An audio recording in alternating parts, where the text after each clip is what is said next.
ബിസ്മില്ലാഹിർ റഹ്മാനിർ റഹീം.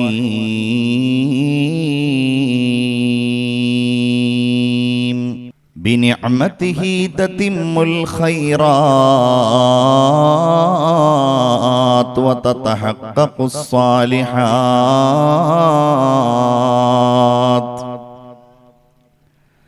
റബ്ബനാ ലാ മാനിഅ ലിമാ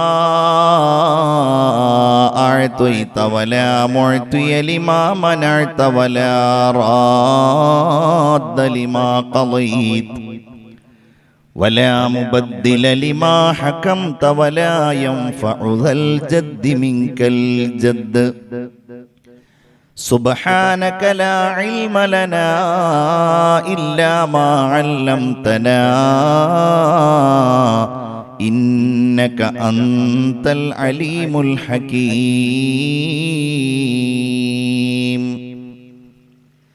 സ്വല്ലല്ലാഹു അലാ സയ്യിദിനാ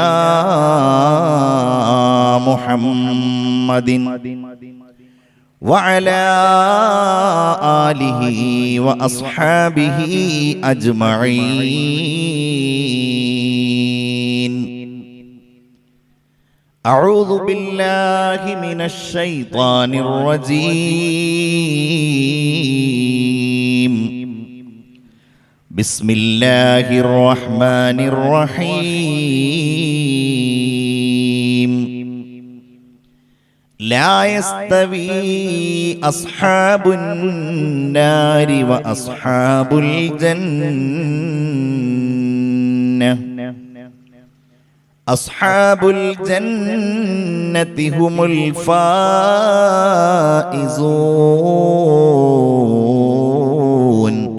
സ്വദഖല്ലാഹുൽ അലിയ്യുൽ അലീം. ഹുവൽ ഹബീബുല്ലദീ തുർജാ ശഫാഅതുഹു ലികുല്ലി ഹൗലിൻ മിനൽ അഹ്വാലി മുഖ്തഹിമീ. ഫാഖൻ നബിയ്യീന ഫീ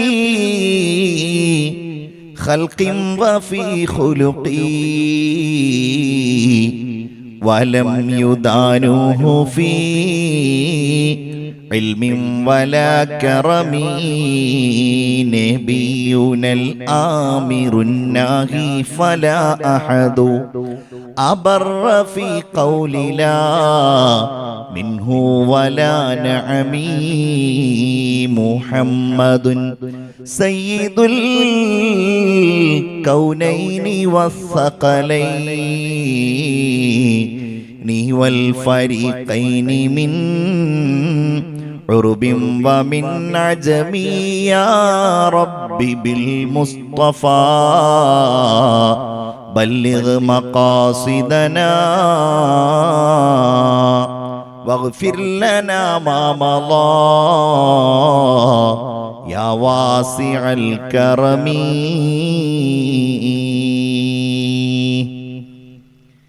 मेरे डूबने में बाकी न कोई कसर रही थी. मेरे डूबने में बाकी न कोई कसर रही थी. कहा अल मदद मुहम्मद तो उभर गया सफीना. तेरे कदमों में आना मेरा काम था. मेरी किस्मत जगाना तेरा काम है. तेरे कदमों में आना मेरा काम था. तेरी किस्मत तेरी बिगड़ी बनाना तेरा काम है. ഇവിടെ അധ്യക്ഷത വഹിക്കുന്ന മജ്ലിസുന്നൂറിന്റെ അമീറും നമ്മളൊക്കെ ഏറെ ആദരിക്കുന്ന മഹൽ വ്യക്തിയുമായ സയ്യിദ് സ്വാലിഹ് തങ്ങൾ ഐദറൂസി അവർകളെ, ഇവിടെ സ്വാഗതം ആശംസിച്ച മഹലിന്റെ ജനറൽ സെക്രട്ടറി മാരാത്ത് കുഞ്ഞാപ്പു ഹാജി സാഹിബ് അവർകൾ, ഇവിടെ സംസാരിച്ച സയ്യിദ് അബ്ദുള്ള കോയ തങ്ങൾ ഐദറൂസി, നിങ്ങളുടെ മഹല്ലിലെ ഖത്തീബ് ഉസ്താദ് അബ്ദുൽ ലത്തീഫ് വഹബി, വേദിയിൽ സന്നിഹിതരായിരിക്കുന്ന സയ്യിദുമാരെ, പണ്ഡിതന്മാരെ, ഇവിടെ ഒരുമിച്ച് കൂടിയ സഹോദരി സഹോദരന്മാരെ, സുഹൃത്തുക്കളെ, വലിയ ത്യാഗം സഹിച്ച് നമ്മളിങ്ങനെ ഒരുമിച്ച് കൂടിയതും സംസാരിക്കുന്നതും കേൾക്കുന്നതുമൊക്കെ ജീവിതത്തിലെ ഏറ്റവും വലിയ നന്മകളിലൊന്നായി അള്ളാഹു നമ്മിൽ നിന്ന് സ്വീകരിക്കട്ടെ. എല്ലാവരും ആമീൻ പറയൂ. ഇത് അള്ളാഹു നമ്മിൽ നിന്ന് സ്വീകരിക്കട്ടെ. ഇവിടെ നാം ചൊല്ലിയ മജ്ലിസുന്നൂർ, ഓതിയ ഖുർആൻ, യാസീൻ, അതെല്ലാം അള്ളാഹു നമ്മിൽ നിന്ന് സ്വീകരിച്ച് നമ്മുടെയൊക്കെ മനസ്സിലുള്ള, ശരീരത്തിലുള്ള എല്ലാ വിഷമങ്ങളെയും പ്രയാസങ്ങളെയും അള്ളാഹു ദൂരീകരിച്ചു തരട്ടെ. അവന്റെ അനുഗ്രഹങ്ങൾ അള്ളാഹു ഈ സദസ്സിൽ വർഷിപ്പിച്ചു തരട്ടെ. നമ്മളുടെ പള്ളിയുടെ ചുറ്റുപാടുകളിൽ അന്തി ഉറങ്ങുന്ന മുൻഗാമികളുടെയൊക്കെ ഖബറുകളിലേക്ക് അള്ളാഹു ഇതിന്റെ സവാബുകളെ എത്തിച്ചു കൊടുക്കട്ടെ. ആമീൻ യാ റബ്ബൽ ആലമീൻ എന്ന ആമുഖമായി ദുആ ചെയ്യുകയാണ്. വളരെ ചുരുങ്ങിയ സമയമാണ് നമുക്ക് സംസാരിക്കുവാനുള്ളത്. 8:45, ഒരു 9:45, 10 മണി വരെയൊക്കെയാണ് മാക്സിമം നമുക്ക് സംസാരിക്കാൻ അവസരം ഉണ്ടാവുക എന്ന് തോന്നുന്നു. നമ്മളിവിടെ പറയുന്നത് എന്തിനാണ് നാം ഇതെല്ലാം ചെയ്യുന്നത് എന്നുള്ളതിനെ കുറിച്ചാണ്. ഭൗതികമായി നമ്മുടെ ഓരോ പ്രവർത്തനങ്ങൾക്കും കാരണങ്ങൾ വിശദീകരിക്കുവാൻ കഴിയും. ഞാനിപ്പോൾ ഇങ്ങോട്ട് വന്നത് എന്തിനാണ്? പ്രസംഗിക്കാനാണ്. നിങ്ങൾ ഇങ്ങോട്ട് വന്നത് പല കാര്യങ്ങളും അതിന്റെ ഉദ്ദേശ്യമായിട്ട് പറയും. നിങ്ങൾ ഇങ്ങോട്ട് തിരിഞ്ഞിരിക്കുന്നത് പ്രസംഗം കേൾക്കാനാണ്. ഇങ്ങനെ തുടങ്ങി നമ്മൾ ഈ സദസ്സിൽ എന്നല്ല ഏത് ഇടത്തും ഏതു കാര്യങ്ങളിൽ ഏർപ്പെടുമ്പോഴും അതൊക്കെ എന്തിനു വേണ്ടിയാണ് ചെയ്യുന്നത് എന്നതിന് ഭൗതികമായ നിരവധി കാരണങ്ങൾ നമുക്ക് നിരത്താനുണ്ടാവും. അതിനൊക്കെ അപ്പുറത്ത് ഒരു മുഅ്മിനായ മനുഷ്യന്റെ ജീവിതത്തിൽ അവൻ ചെയ്യുന്ന എല്ലാ കാര്യങ്ങളുടെയും പിറകിലുള്ള താല്പര്യം അതൊന്നു മാത്രമേ ആകാവൂ. റബ്ബിന്റെ മുമ്പിൽ ഏത് പ്രവർത്തനത്തിന്റെയും പിറകിലുള്ള ലക്ഷ്യം ആ മാനദണ്ഡമായാൽ മാത്രമേ അള്ളാഹു അതിനെല്ലാം പ്രതിഫലം നൽകുകയുള്ളൂ. ആയിഷ ബീവിയോട് അഷ്റഫുൽ ഖൽഖ് സ്വല്ലല്ലാഹു അലൈഹി വസല്ലം പറഞ്ഞ കാര്യം, ലാ തഹ്ഖിറന്ന മിനൽ മഅറൂഫി ശൈഅ, ഒരു നല്ലതിനെയും നന്മയെയും നീ നിസ്സാരമാക്കരുത്. അതിന്റെ ഉദാഹരണം പറഞ്ഞത് എന്താണ്? വലൗ അൻ തൽഖാ അഖാക ബിവജ്ഹിൻ തുൽഖിൻ ഔ തുലീഖ്, നീ നിന്റെ സഹോദരനെ പുഞ്ചിരിയോടെ അഭിവാദ്യം ചെയ്യൽ, കണ്ടുമുട്ടലിനെ പോലും നീ നിസ്സാരമായിട്ട് കാണരുത്. ഞാനിപ്പോ അവനോട് ചിരിച്ചാൽ എനിക്ക് എന്താ കിട്ടുന്നത്? ചിരിച്ചിട്ടില്ലെങ്കിൽ എനിക്ക് എന്ത് നഷ്ടമാണ് ഉണ്ടാകുന്നത്? ഇത് പരിഗണിക്കരുത്. നീ ആ നന്മ ചെയ്യണം. എന്താ കാര്യം? അങ്ങനെ ഒരാളോട് ചിരിക്കുന്നതിന് നാളെ അള്ളാഹു സ്വർഗത്തിൽ ഒരു ദാനത്തിന്റെ കൂലി നിനക്ക് നൽകുമെന്ന് അഷ്റഫുൽ ഖൽഖ് നബിയുനാ മുഹമ്മദ് മുസ്തഫ സ്വല്ലല്ലാഹു അലൈഹി വസല്ലം പറയാണ്. അപ്പൊ ഇന്ന സ്വലാത്തി, അല്ലാഹുവേ എന്റെ നിസ്കാരങ്ങൾ, വനുസുക്കി എന്റെ ആരാധനകൾ, വമഹ്യായ എന്റെ ജീവിതം മുഴുവൻ എന്ന് പറഞ്ഞാൽ ഞാൻ നടക്കുന്നത്, ഇരിക്കുന്നത്, പറയുന്നത്, വർത്തമാനത്തിൽ ഏർപ്പെടുന്നത്, ഭക്ഷണം കഴിക്കുന്നത്, ഇങ്ങനെ തുടങ്ങി എന്റെ ജീവിതത്തിലുള്ള എല്ലാം, അങ്ങനെ എന്റെ മരണവും ലില്ലാഹി റബ്ബിൽ ആലമീൻ, ലോകങ്ങളുടെ രക്ഷിതാവായ അല്ലാഹുവിന് വേണ്ടിയുള്ളതാണ് എന്ന് പറഞ്ഞാൽ ഇതിനെല്ലാം ഒരു ലക്ഷ്യം, ഒരു താല്പര്യം. അതെന്താണ്? അൽ ജന്ന, അത് സ്വർഗം മാത്രമാണ്. ഒരുപക്ഷെ ഭൗതികമായ താല്പര്യങ്ങളും നേട്ടങ്ങളും നമുക്കതിന്റെ പിറകിൽ ഉണ്ടായേക്കാം, പല കാര്യങ്ങളുടെയും. ചില കാര്യങ്ങളാണെങ്കിലും ആത്മീയമായ ലക്ഷ്യം മാത്രമായിരിക്കും. അതിനുദാഹരണമാണ് നമ്മൾ ഓരോ സമയത്തും ഇവിടെ സംഘടിപ്പിക്കുന്ന മജ്ലിസുന്നൂർ. അതിന് ഭൗതികമായ ലക്ഷ്യങ്ങളോ താല്പര്യങ്ങളോ മറ്റൊന്നുമില്ല. എന്നാൽ ഐഹികമായ ലോകത്ത് നമുക്ക് പല നേട്ടങ്ങളും അതിലൂടെ ലഭ്യമായേക്കാവുന്ന പല കാര്യങ്ങളും ഉണ്ടാകും ചില സംഗതികൾക്ക്. ഉദാഹരണമായി ഒരു കച്ചവടക്കാരൻ, അവൻ കച്ചവടം ചെയ്യുന്നത് എന്തിനാണ്? ലാഭം കിട്ടി, അതുകൊണ്ട് അവന്റെ കുടുംബം പുലർത്താനാണ്. പക്ഷെ ആ കച്ചവടം ചെയ്യുന്ന ഒരാൾക്ക് അവന്റെ ഹൃദയത്തിൽ അള്ളാഹുവിന്റെ പ്രീതിയും സ്വർഗവും ലക്ഷീകരിച്ചാൽ അവന് ലഭ്യമാകുന്ന സവാബ് എത്രയാണ്?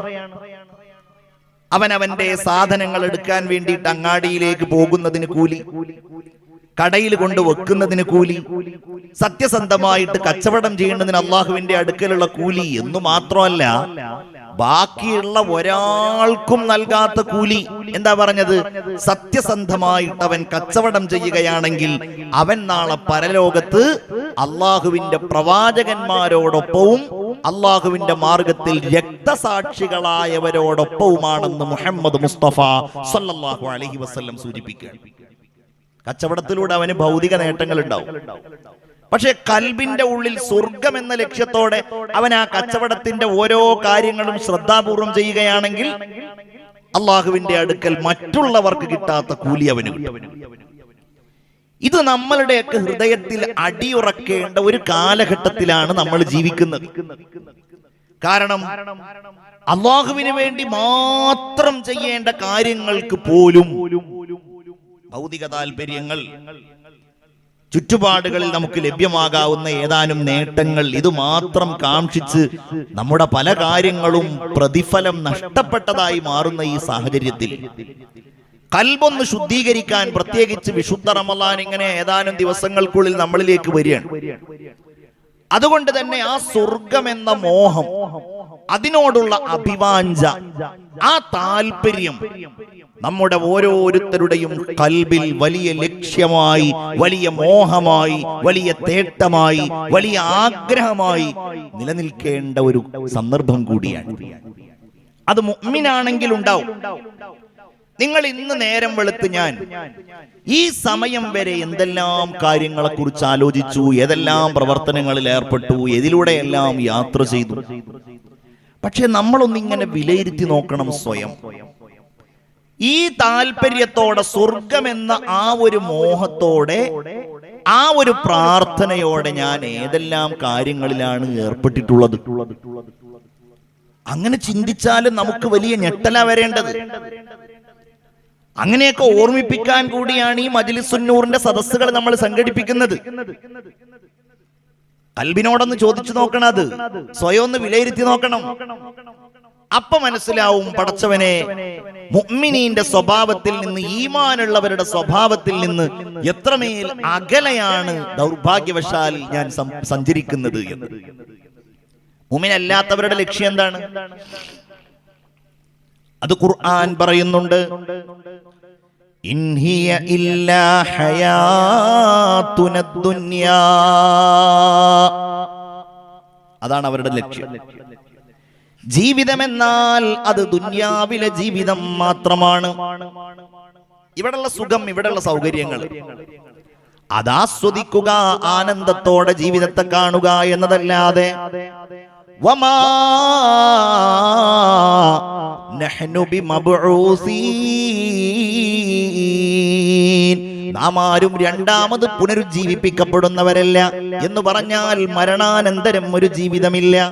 നമ്മളാണെങ്കിലോ, നമ്മൾ മരണപ്പെട്ട് കഴിഞ്ഞാൽ സ്വർഗം തേടുന്നവരാണ് ആ മരിച്ച ആളുകൾക്ക്. അല്ലാഹുമ്മ അദ്ഖിൽഹുൽ ജന്ന, അല്ലാഹുമ്മ അബ്ദിൽഹു ദാറൻ ഖൈറൻ മിൻ ദാരി വഅഹ്ലൻ ഖൈറൻ മിൻ അഹ്ലി വസൗജൻ ഖൈറൻ മിൻ സൗജി വജീറാനൻ ഖൈറൻ മിൻ ജീറാനി എന്ന് പറഞ്ഞ മരണപ്പെട്ട ആളുകൾക്ക് വേണ്ടി, ആൾക്ക് വേണ്ടി ആ സമയം മുതൽ പ്രാർത്ഥിക്കുന്ന ആളുകളാണ് നമ്മൾ ഓരോരുത്തരും. മരണാനന്തരം ഖബർ സ്വർഗമാക്കാൻ ദുആ ചെയ്യുന്നവരാണ് നമ്മൾ ഓരോരുത്തരും.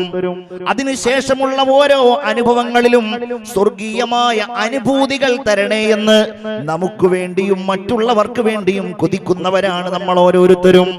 എന്നാൽ നിഷേധികളായ ആളുകൾ, ഈ പറയുന്ന വിചാരങ്ങളോ ചിന്തകളോ താല്പര്യങ്ങളോ ഇല്ലാത്ത ആളുകൾ, അവര് പറയുന്ന കാര്യം എന്താണ്? അയഖൂലൂന അഇന്നാ ലമർദൂദൂന ഫിൽ ഹാഫിറ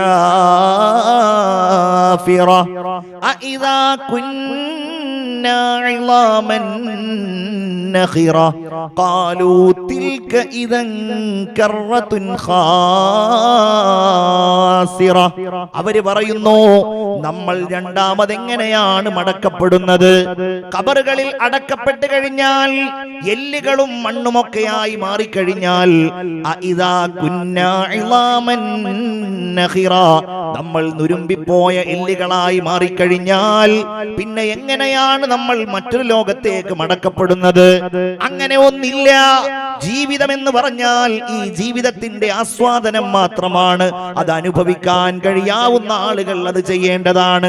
ഇവിടെയുള്ള സുഖങ്ങൾ, ഇവിടെയുള്ള സൗകര്യങ്ങൾ, എന്റെ പ്രിയപ്പെട്ട മുഅ്മിനീങ്ങളെ, നമ്മളുടെയൊക്കെ കൽബിൽ അങ്ങനെ ഒരു വിചാരം വന്നുകൂടിയിട്ടുണ്ടോ എന്ന് വളരെ ഗൗരവത്തോടെ നമ്മൾ ചിന്തിക്കേണ്ട മജ്ലിസും കൂടിയാണിത്. അല്ലാഹു തആല എല്ലാ പ്രവാചകന്മാരെയും ലോകത്തേക്ക് പറഞ്ഞേക്കുമ്പോൾ, ദൂതന്മാരെ ഈ ലോകത്തേക്ക് നിയോഗിക്കുമ്പോൾ, ആ പ്രവാചകന്മാർക്ക് അല്ലാഹു ഏൽപ്പിച്ച ദൗത്യം എന്തായിരുന്നു? ആ ദൗത്യത്തെ അല്ലാഹു സംഗ്രഹിക്കുന്നുണ്ട്. നമ്മൾ പറയും അവരൊക്കെ ലാ ഇലാഹ ഇല്ലല്ലാഹ് എന്ന് പ്രചരിപ്പിച്ചു. അത് മാത്രമല്ല, ലാ ഇലാഹ ഇല്ലല്ലാഹ് എന്ന് പ്രചരിപ്പിക്കുക മാത്രമല്ല, അവരുടെ സ്വഭാവം എങ്ങനെയായിരിക്കണം എന്നാ പറയുന്നത്. അവര് പറയുന്ന ആ വൃത്താന്തത്തെ എങ്ങനെയാണ് അല്ലാഹു പറയുന്നത്? വമാ നുർസിലുൽ മുർസലീന ഇല്ലാ മുബശ്ശിരീന വമുൻദിരീൻ. ഒരു പ്രവാചകനെയും നാം അയക്കാറില്ല. നൂഹ് നബി അലൈഹിസ്സലാമിനെ, മൂസാ അലൈഹിസ്സലാമിനെ, സക്കരിയ അലൈഹിസ്സലാമിനെ തുടങ്ങിയ ഒരു പ്രവാചകനെയും നാം അയക്കാറില്ല. ഇല്ലാ മുബശ്ശിരീന വമുൻദിരീൻ. അവർ സന്തോഷ വാർത്ത അറിയിക്കുന്നവരും താക്കീത് ചെയ്യുന്നവരുമായിട്ടല്ലാതെ. പ്രവാചകന്മാരുടെ സന്തോഷ വാർത്ത എന്ന് പറഞ്ഞാൽ, പരിപാടി കഴിഞ്ഞു പോകുമ്പോൾ നിങ്ങൾക്ക് ഭക്ഷണമുണ്ട് എന്ന് പറയുന്നത് പോലെ സന്തോഷ വാർത്തയല്ല. നമ്മളുടെയൊക്കെ സന്തോഷ വാർത്ത അങ്ങനെയുള്ള കാര്യങ്ങളൊക്കെ ആയിരിക്കും. ഒരു ഭാര്യയോട് ഭർത്താവിന് നൽകാനുള്ള സന്തോഷ വാർത്ത എന്തായിരിക്കും? നിങ്ങൾക്ക് തിരിച്ചു നൽകാനുള്ള സന്തോഷ വാർത്ത എന്തായിരിക്കും? മക്കളോട് പറയുന്ന സന്തോഷ വാർത്ത എന്തായിരിക്കും? ഈ സന്തോഷ വാർത്ത അല്ലല്ലോ പ്രവാചകന്മാർ പറയാ. പ്രവാചകന്മാർ പറയുന്ന സന്തോഷ വാർത്ത എന്താണ്? നൂഹ് നബി പറഞ്ഞ സന്തോഷ വാർത്ത എന്താണ്? ദുനിയാവിൽ അല്ലാഹു നൽകുന്ന സമൃദ്ധിയെ കുറിച്ചാണ്. നിങ്ങൾ അല്ലാഹുവിനെ ആരാധിക്കണം, നിങ്ങൾ നിങ്ങളുടെ തിന്മകളെ കൈയൊഴിക്കണം. അങ്ങനെ നിങ്ങൾ ചെയ്താൽ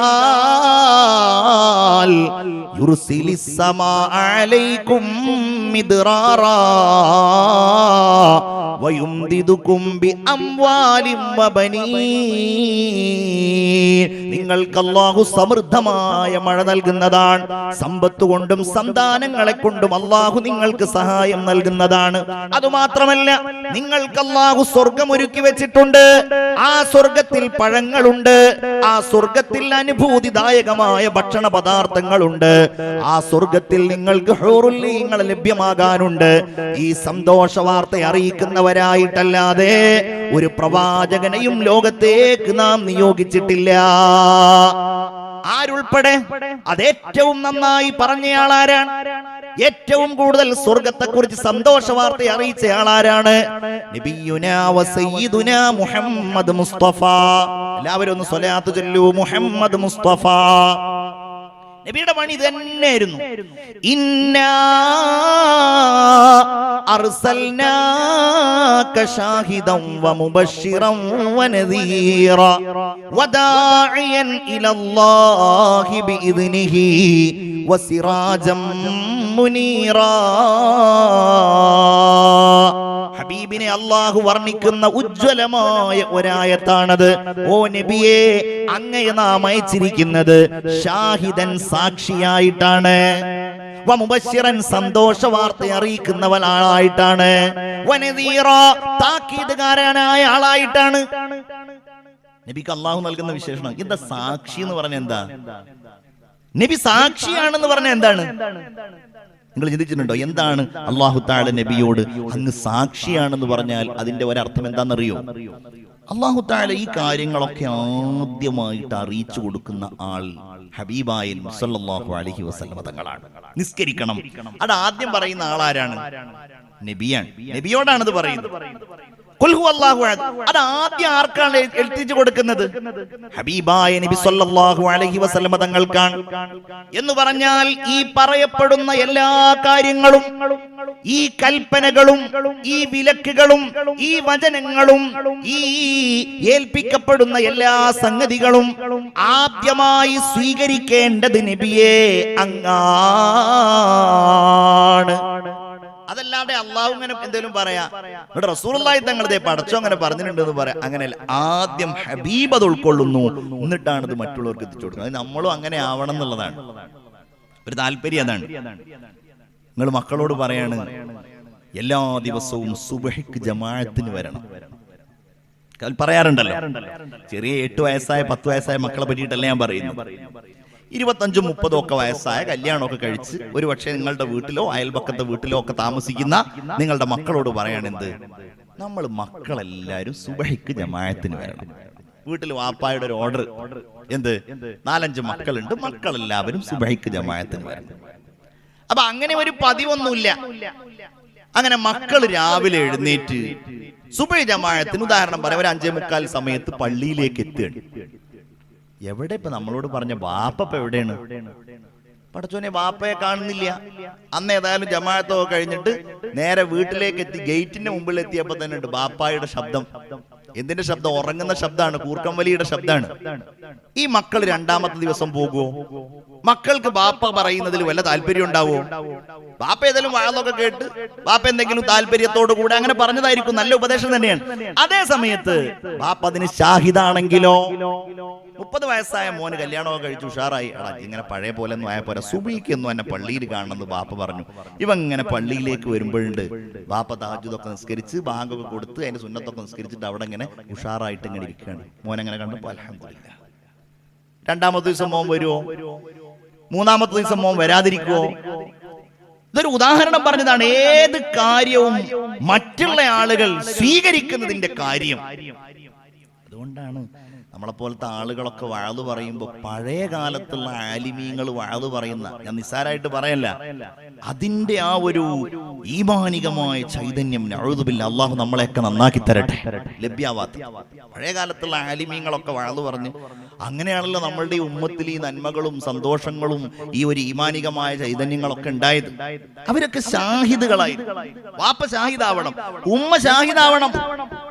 ഉമ്മ ഷാഹിദാവണം എന്ന് പറഞ്ഞാല് ഉമ്മ ആ പ്രവർത്തനം മക്കളോട് പറയുമ്പോൾ അതാദ്യം ഉൾക്കൊണ്ടയാളാവണം. മഗ്‌രിബിന്റെ ശേഷം പോയി ഖുർആൻ ഓത് എന്ന് ഉമ്മ പറയുന്നുണ്ട് മോളോട്. മോളത് അനുസരിക്കണമെങ്കിൽ എന്താവണം? ഉമ്മ ആദ്യം മഗ്‌രിബ് നിസ്കാരം കഴിഞ്ഞിട്ട് ഉമ്മയുടെ ഓത്ത് മോളിങ്ങനെ കേൾക്കുമ്പോഴാണ് മകൾക്ക് അവിടുന്ന് ഖുർആൻ എടുത്തിട്ട്, ചെറിയ കുട്ടിക്കാണെന്നുണ്ടെങ്കിലും അതിങ്ങനെ ഓതാൻ കഴിയും. അള്ളാഹുവിന്റെ ഹബീബിനോട് അള്ളാഹു പറയുന്ന കാര്യം ഞാൻ വിശദീകരിച്ചുവെന്ന് മാത്രം. ഇന്നാ അർസൽനാക ഷാഹിദൻ വമുബശ്ശിറൻ വനദീറ വദാഇയൻ ഇലല്ലാഹി ബിഇദ്നിഹി വസിറാജൻ മുനീറാ. ഹബീബായ റസൂലുള്ള സന്തോഷ വാർത്ത അറിയിക്കുന്ന ആളാണ്.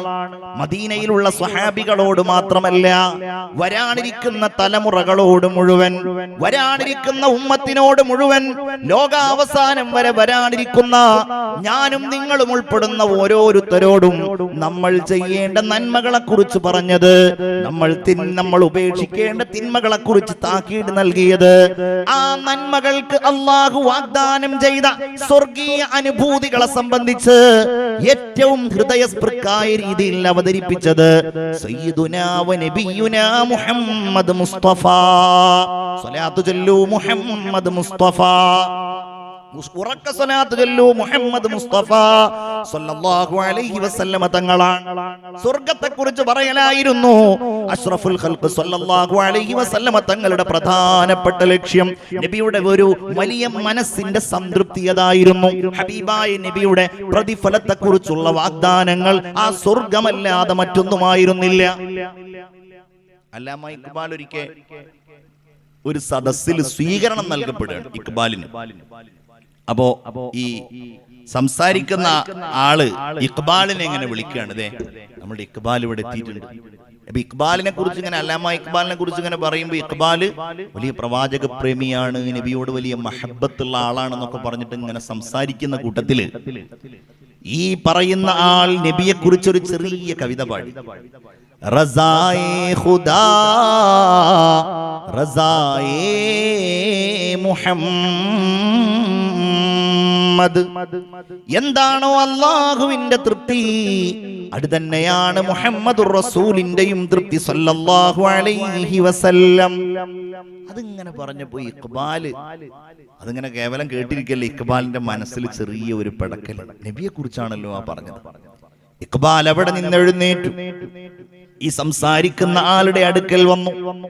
എന്നിട്ട് ഇഖ്ബാൽ അദ്ദേഹത്തോട് പറഞ്ഞു, സഹോദരാ, നിങ്ങളൊന്ന് മാറി നിൽക്കുമോ, ഒരൽപ്പം ഞാൻ നബിയെ കുറിച്ച് പറയട്ടെ എന്ന് പറഞ്ഞ് ഇഖ്ബാൽ അഷ്റഫുൽ ഖൽഖ് സല്ലല്ലാഹു അലൈഹി വസല്ലമയെ കുറിച്ച് ഉജ്ജ്വലമായ ഹൃദ്യമായ ഒരു കവിത പാടി. അത് പ്രവാചകനെ കുറിച്ചുള്ള അനിർവചനീയമായ ഒരു വർണ്ണനയാണ്. ഖുദാനേ ലഗായേ ജന്നത്ത് ഔർ ന സജായേ മുഹമ്മദ്, ഖുദാനെ ലഗായേ ജഹന്നം ഔർ ന ഭുജായേ മുഹമ്മദ്. അല്ലാഹു ഒരു സ്വർഗമുണ്ടാക്കി, മുഹമ്മദുർ റസൂൽ ആ സ്വർഗത്തെ അലങ്കരിച്ചു. നബി സ്വർഗത്തെ അലങ്കരിച്ചു എന്ന് പറഞ്ഞാൽ എന്താ? അതിന് നല്ല ലൈറ്റ് ഇട്ടു എന്നാണോ? ആ സ്വർഗത്തിന് നല്ല തൂണുകൾ വെച്ചു എന്നാണോ? ആ സ്വർഗത്തിൽ മരങ്ങൾ നട്ടുപിടിപ്പിച്ചു എന്നാണോ? അല്ലല്ലോ. അതൊക്കെ ചെയ്തത് അല്ലാഹു ആണല്ലോ. അല്ലാഹുവിൻ്റെതാണല്ലോ സ്വർഗം. സ്വർഗത്തിന്റെ മനോഹാരിത അല്ലാഹു തമ്പുരാൻ ഒരുക്കിയതാണ്. എന്നാൽ സ്വർഗത്തിന്റെ അലങ്കാരം എന്താണ്? ആ സ്വർഗത്തിൽ താമസിക്കുന്ന ആളുകളാണ്, ആ സ്വർഗത്തിലേക്ക് കടന്നു ചെല്ലുന്നവരാണ്, സ്വർഗത്തിനെ കാത്തു നിൽക്കുന്ന മുഅ്മിനീങ്ങളാണ്, അതിനുവേണ്ടി അധ്വാനിക്കുന്ന പാവപ്പെട്ടവരാണ്, ആ സ്വർഗം മാത്രം ലക്ഷീകരിച്ചുകൊണ്ട് ദാനധർമ്മങ്ങൾ ചെയ്യുന്നവരാണ്, ആ സ്വർഗം മാത്രം മോഹിച്ചുകൊണ്ട് ഭൗതിക പരിത്യാഗികളായി ജീവിച്ച ആളുകളാണ്.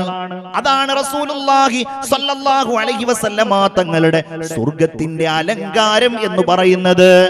അല്ലാഹു തന്നെ അത് പറഞ്ഞല്ലോ, വദ്കുറൂ നിഅമതല്ലാഹി അലൈക്കും ഇദ് കുൻതും അഅദാഅൻ ഫഅല്ലഫ ബൈന ഖുലൂബിക്കും ഫഅസ്ബഹതും ബിനിഅമതിഹി ഇഖ്വാനാ വകുൻതും അലാ ശഫാ ഹുഫ്റതിൻ മിനൻ നാരി ഫഅൻഖദകും മിൻഹാ. അല്ലാഹു നിങ്ങൾക്ക് നൽകിയ അനുഗ്രഹങ്ങളെ നിങ്ങൾ ഓർക്കണേ. വദ്കുറൂ നിഅമതല്ലാഹി അലൈക്കും ഇദ് കുൻതും അഅദാഅ, നിങ്ങളൊക്കെ പരസ്പരം ശത്രുക്കളായി ജീവിക്കുകയായിരുന്നുവല്ലോ. മക്കയിലും മദീനയിലും നിങ്ങൾ പരസ്പരം കണ്ടുകൂടാത്തവരായിരുന്നുവല്ലോ. എന്നാൽ ഫഅല്ലഫ ബൈന ഖുലൂബിക്കും, നിങ്ങളുടെ ഹൃദയങ്ങൾക്കിടയിൽ അല്ലാഹു നിങ്ങൾക്ക് ഇണക്കം നൽകി ആ നബിയിലൂടെ.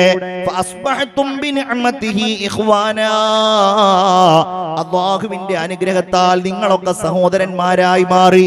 എന്നിട്ട് അല്ലാഹു പറയുകയാണ്, വകുൻതും അലാ ശഫാ ഹുഫ്റതിൻ മിനൻ നാർ, നിങ്ങളൊക്കെ നരകക്കുഴിയുടെ വക്കിലായിരുന്നു.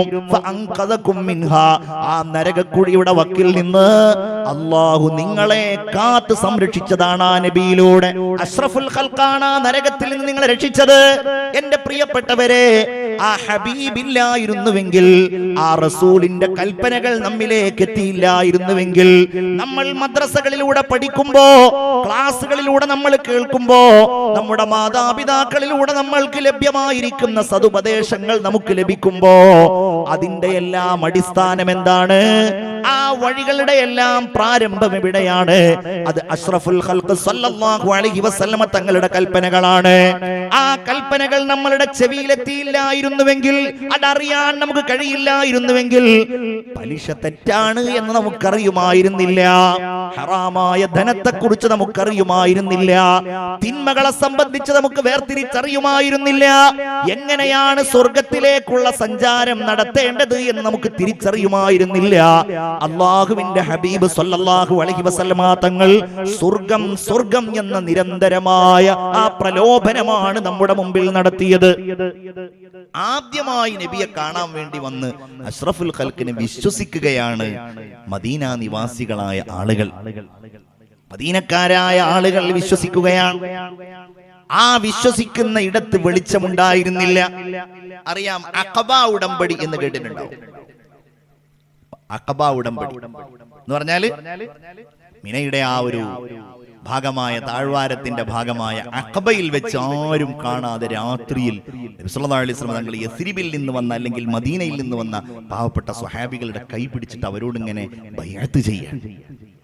ബൈഅത്ത് ചെയ്യുമ്പോൾ എന്താ പറയുന്നത്? നബിയുടെ കൈ പിടിച്ച ഇരുട്ടിൽ അവര് പറയുന്നത്, ഞങ്ങൾ മോഷ്ടിക്കുകയില്ല നബിയേ, ഞങ്ങൾ വ്യഭിചരിക്കുകയില്ല നബിയേ, ഞങ്ങൾ മക്കളെ കൊല്ലുകയില്ല നബിയേ, ഞങ്ങൾ അങ്ങ് പറയുന്നതെല്ലാം സ്വീകരിക്കാൻ തയ്യാറാണ് നബിയേ, ഞങ്ങൾ അല്ലാഹുവിനെ ഞങ്ങളുടെ ദുഃഖത്തിലും പ്രയാസത്തിലും സന്തോഷത്തിലും ഞങ്ങൾ തീർച്ചയായും വഴിപ്പെടും യാ റസൂലല്ലാഹ്, ഞങ്ങൾ അങ്ങയെ സംരക്ഷിക്കും നബിയെ, ഞങ്ങളുടെ മക്കളെക്കാൾ ഭാര്യയെക്കാൾ സമ്പത്തിനേക്കാൾ അങ്ങേക്ക് സുരക്ഷിതത്വം നൽകാൻ ഞങ്ങൾ തയ്യാറാണ് നബിയെ. ഇതൊക്കെയാണ് നബിയുടെ കൈപിടിച്ച് അവർ ബൈഅത്ത് ചെയ്യുന്നത്. എല്ലാവരും ബൈഅത്തൊക്കെ ചെയ്തു, ഉഷാറായി. ഒക്കെ കഴിഞ്ഞപ്പോൾ ഒരാൾക്ക് സംശയം, ഞങ്ങൾ ഇതൊക്കെ ചെയ്യാം, ഞങ്ങൾ മോഷ്ടിക്കൂല, ഞങ്ങൾ നല്ലത് ചെയ്യാം, ഞങ്ങൾ അനുസരിക്കാം, പകരം ഞങ്ങൾക്ക് എന്ത് തരും യാ റസൂലല്ലാഹ്? ഇരുളിന്റെ മറവിൽ 14-ാം രാവിനെ തോൽപ്പിക്കുന്ന പ്രകാശ പൂർണിമയുടെ ഉടമയായ ഉന്നതമായ മുഖത്തിന്റെ ആ ഭംഗിയും ശോഭയും നിലനിൽക്കുന്ന അഷ്റഫുൽ ഖൽഖ് സ്വല്ലല്ലാഹു അലൈഹി വസല്ലമ തങ്ങൾ ഏറ്റവും ഉജ്ജ്വലമായ തിളക്കത്തോടെ പ്രതിവചിച്ച കാര്യം, നിങ്ങൾ ഇതെല്ലാം ചെയ്താൽ അൽ ജന്ന, അതിനു പകരം നിങ്ങൾക്ക് സ്വർഗമുണ്ട്. അത് പറഞ്ഞാൽ അതെങ്ങനെയാണ്, എവിടെയാണ്, ഏത് രൂപത്തിലാണ്, ഇതൊന്നും അവർക്ക് അറിയേണ്ട. നബി പറഞ്ഞാൽ ആ സ്വർഗം സ്വർഗം സ്വർഗം അതൊക്കെ ഉറപ്പാണ്. അത് തന്നെയല്ലയോ ഈ മജ്ലിസുന്നൂറിന്റെ കാതൽ എന്ന് പറയുന്നത്? മജ്ലിസുന്നൂറിന്റെ അതിന്റെ അടിസ്ഥാനം എന്താണ്? ബദ്റാണ്. ബദ്റിലെ വിജയാണ്. അതിൽ പങ്കെടുത്ത സ്വഹാബികളാണ്. ആ സ്വഹാബികളുടെ സ്മരണയാണല്ലോ മജ്ലിസുന്നൂർ എന്ന് പറയുന്നത്. ആ 313 ആളുകൾ പരിശുദ്ധനായ ഹബീബായ നബിയോടൊപ്പം ആ പോർക്കളത്തിലിറങ്ങാനും പോരാട്ടത്തിൽ പങ്കെടുക്കാനും അവർക്ക് പ്രചോദനം നൽകിയത് എന്തായിരുന്നു? അൽ ജന്ന,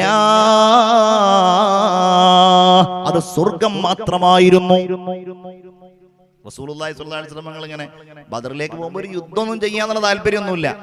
എന്നാലോ ഒരു ശത്രുക്കളുമായിട്ടുള്ള ഒരു പ്രതിരോധമാണ്, ശത്രുക്കളുമായിട്ടുള്ള ഒരു ഇടപെടലാണ് എന്ന് റസൂലുള്ളാഹിക്ക് അറിയാം. അപ്പൊ അതിനുവേണ്ടി സ്വഹാബികളൊക്കെ ഇങ്ങനെ പ്രോത്സാഹിപ്പിച്ച് അവരെല്ലാവരും ഉള്ളതും എടുത്തിട്ട് ഇങ്ങനെ ഇറങ്ങിയിരിക്കുക. കുതിരകളൊക്കെ 2-3 കുതിരകളോ ഏതാനും ഒട്ടകങ്ങളൊക്കെ ഉള്ളു. അപ്പൊ നബി ആദ്യമേ പറഞ്ഞിരുന്നു, രോഗമുള്ള ആളുകൾ വരണ്ട, കുട്ടികൾ വരണ്ട, പ്രായമുള്ള ആളുകൾ വരണ്ട, സ്ത്രീകൾ വരണ്ട, അങ്ങനെ വരാൻ പാടില്ലാത്ത കുറെ ആളുകളെ പറഞ്ഞു. അപ്പോഴുണ്ടൊരു കുട്ടി അവരുടെ കൂട്ടത്തിൽ, ആ പോരുന്നവരുടെ കൂട്ടത്തിൽ ഉമൈർ ഇബ്നു അബീ വഖാസ്. അദ്ദേഹത്തിന് 17 വയസ്സാണ് പ്രായം. 17 വയസ്സ്, ചെറിയ കുട്ടിയാണ്. ആ കുട്ടി ആളുകൾക്കിടയിലൂടെ നടക്കുന്നത് കാലിന്റെ വിരലുകളിലാണ്, ഇങ്ങനെ പൊങ്ങി നടക്കുകയാണ്. അപ്പൊ ആരോ ചോദിച്ചു, എന്താ മോനെ നീ ഇങ്ങനെ നടക്കുന്നത്? അപ്പോൾ പറഞ്ഞു, ഞാൻ കുട്ടിയാണെന്ന് കണ്ടാൽ എന്നെ നബി തിരുമേനി തിരിച്ചേക്കുമല്ലോ, എനിക്ക് നിങ്ങളോടൊപ്പം പോരാൻ കഴിയില്ലല്ലോ, അതുകൊണ്ട് ഞാൻ വലിയ ആളാണെന്ന് ആളുകൾ കരുതിക്കൊള്ളട്ടെ, അതിനു വേണ്ടിയാണ് ഞാൻ ഇങ്ങനെ നടക്കുന്നത് എന്ന് പറഞ്ഞു. അങ്ങനെ ഹബീബ് സ്വല്ലല്ലാഹു അലൈഹി വസല്ലം ഇങ്ങനെ പോകുന്നതിന്റെ ഇടയിൽ പെട്ടെന്ന് കാണുകയാണ്, അതെന്താ ഒരു ചെറിയ കുട്ടി, നിങ്ങളോടല്ലേ പറഞ്ഞത് യുദ്ധത്തിന് കുട്ടികൾ വരണ്ടെന്നുള്ളത്? ഉമൈർ ഇബ്നു അബീ വഖാസ് ഇങ്ങനെ വല്ലാത്ത വിഷമത്തിലായി. പറഞ്ഞു, മോനെ നീ തിരിച്ചു പോ, ഉമൈറെ നീ തിരിച്ചു പോ, യുദ്ധം നിങ്ങൾക്കുള്ളതല്ല, ചെറിയ കുട്ടികൾ യുദ്ധത്തിന് പോരേണ്ടതില്ല. ഈ കുട്ടി അങ്ങ് കരഞ്ഞു. കരഞ്ഞുകൊണ്ട് നബിയോട് പറയുന്നു, നബിയെ എനിക്ക് പോന്നേ മതിയാവൂ, ഞാൻ ഒരുപാട് കാലമായി കാക്ഷിക്കുന്നതാണ് അങ്ങയോടൊപ്പം വരാൻ. ഇന്നീ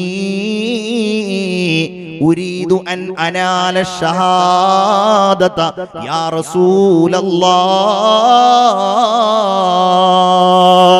അങ്ങയോടൊപ്പം വരുമ്പോ എനിക്ക് രക്തസാക്ഷിത്വം ഉണ്ടാകുമെന്ന് ഞാൻ ആഗ്രഹിക്കുന്നു നബിയേ.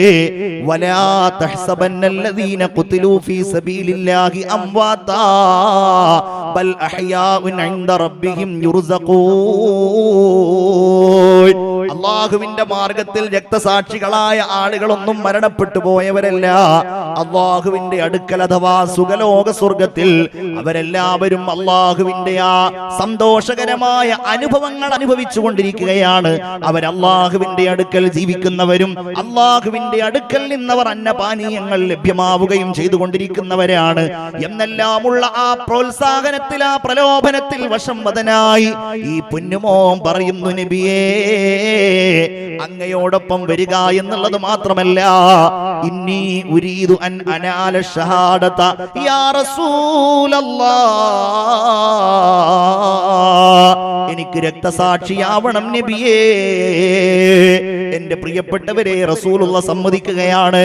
313 ആളുകളിൽ 14 ആളുകളാണല്ലോ രക്തസാക്ഷികളായത്. 299 ആളുകളാണല്ലോ ഹബീബായ നബിയോടൊപ്പം തിരിച്ചു വന്നത്.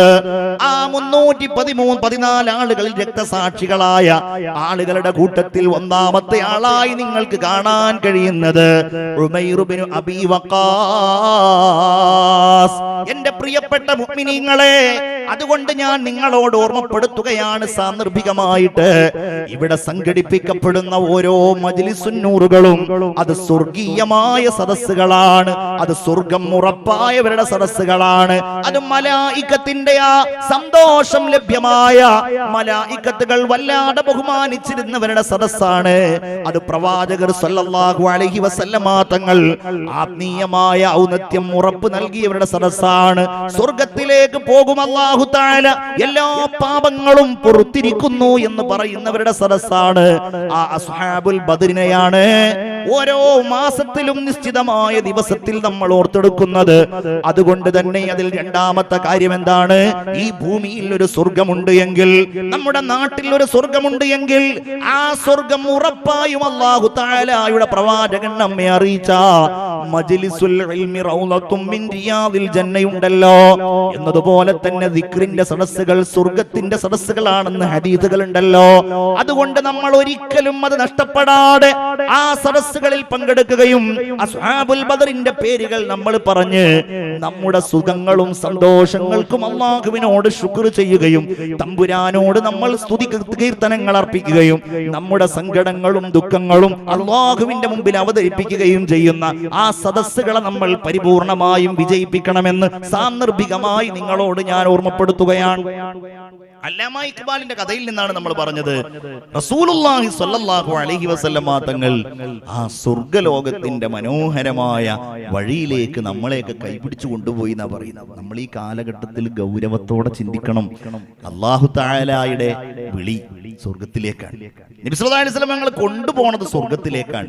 പക്ഷേ ആ വഴിയിൽ നബിയോടൊപ്പം പോകാൻ നമുക്ക് സാധ്യമാകുന്നുണ്ടോ? അല്ലാഹുവിന്റെ റസൂലിന്റെ പിന്നിൽ പോകാൻ നമുക്ക് കഴിയുന്നുണ്ടോ? അവിടെയാണ് നമ്മൾ വിലയിരുത്തേണ്ടത്. നമ്മുടെയൊക്കെ ജീവിതത്തിൽ വല്ലാത്ത മാലിന്യങ്ങൾ വന്ന് ചേർന്നിട്ടുണ്ടോ എന്ന് നമ്മൾ ഗൗരവത്തോടെ ചിന്തിക്കണം. അതൊന്നും കാണൂല്ല. കാരണം എന്താണ്? നമ്മളുടെയൊക്കെ സമയം കളയാനും നമ്മളുടെയൊക്കെ മുഹൂർത്തങ്ങൾ, പ്രധാനപ്പെട്ട മുഹൂർത്തങ്ങൾ നഷ്ടപ്പെടുത്തുവാനും ആവശ്യമായ എല്ലാ സൗകര്യങ്ങളും നമ്മളുടെയൊക്കെ വീടുകളിലും കുടുംബങ്ങളിലും ഒക്കെ ഉണ്ട്. 2 വയസ്സായ കുട്ടിക്ക്, 3 വയസ്സായ കുട്ടിക്ക് നമ്മളുടെ മൊബൈൽ ഫോണുകളിൽ, യൂട്യൂബിൽ അവരുദ്ദേശിക്കുന്ന ഏത് കാർട്ടൂണുകളും കാണാനുള്ള വിദ്യകളുണ്ട്. കളിപ്പാട്ടമായിട്ട് അവരുടെ കൈകളിലേക്ക് നമ്മൾ ടാബുകൾ വാങ്ങിച്ചു കൊടുത്തിട്ടുണ്ട്. ലാപ്ടോപ്പുകളുണ്ട്, മൊബൈൽ ഫോണുകളുണ്ട്, എല്ലാ സൗകര്യങ്ങളും. വളർന്നു വരുന്ന കുട്ടികളൊക്കെ ആ ലോകത്ത് ഇങ്ങനെ അഭിരമിക്കുകയാണ്. സാങ്കേതിക ലോകത്ത്, ഡിജിറ്റൽ ലോകത്ത് കണ്ടും ആസ്വദിച്ചും മനസ്സ് പലപ്പോഴും അതിലേക്ക് അങ്ങനെ ചേർന്നിരിക്കുകയാണ്.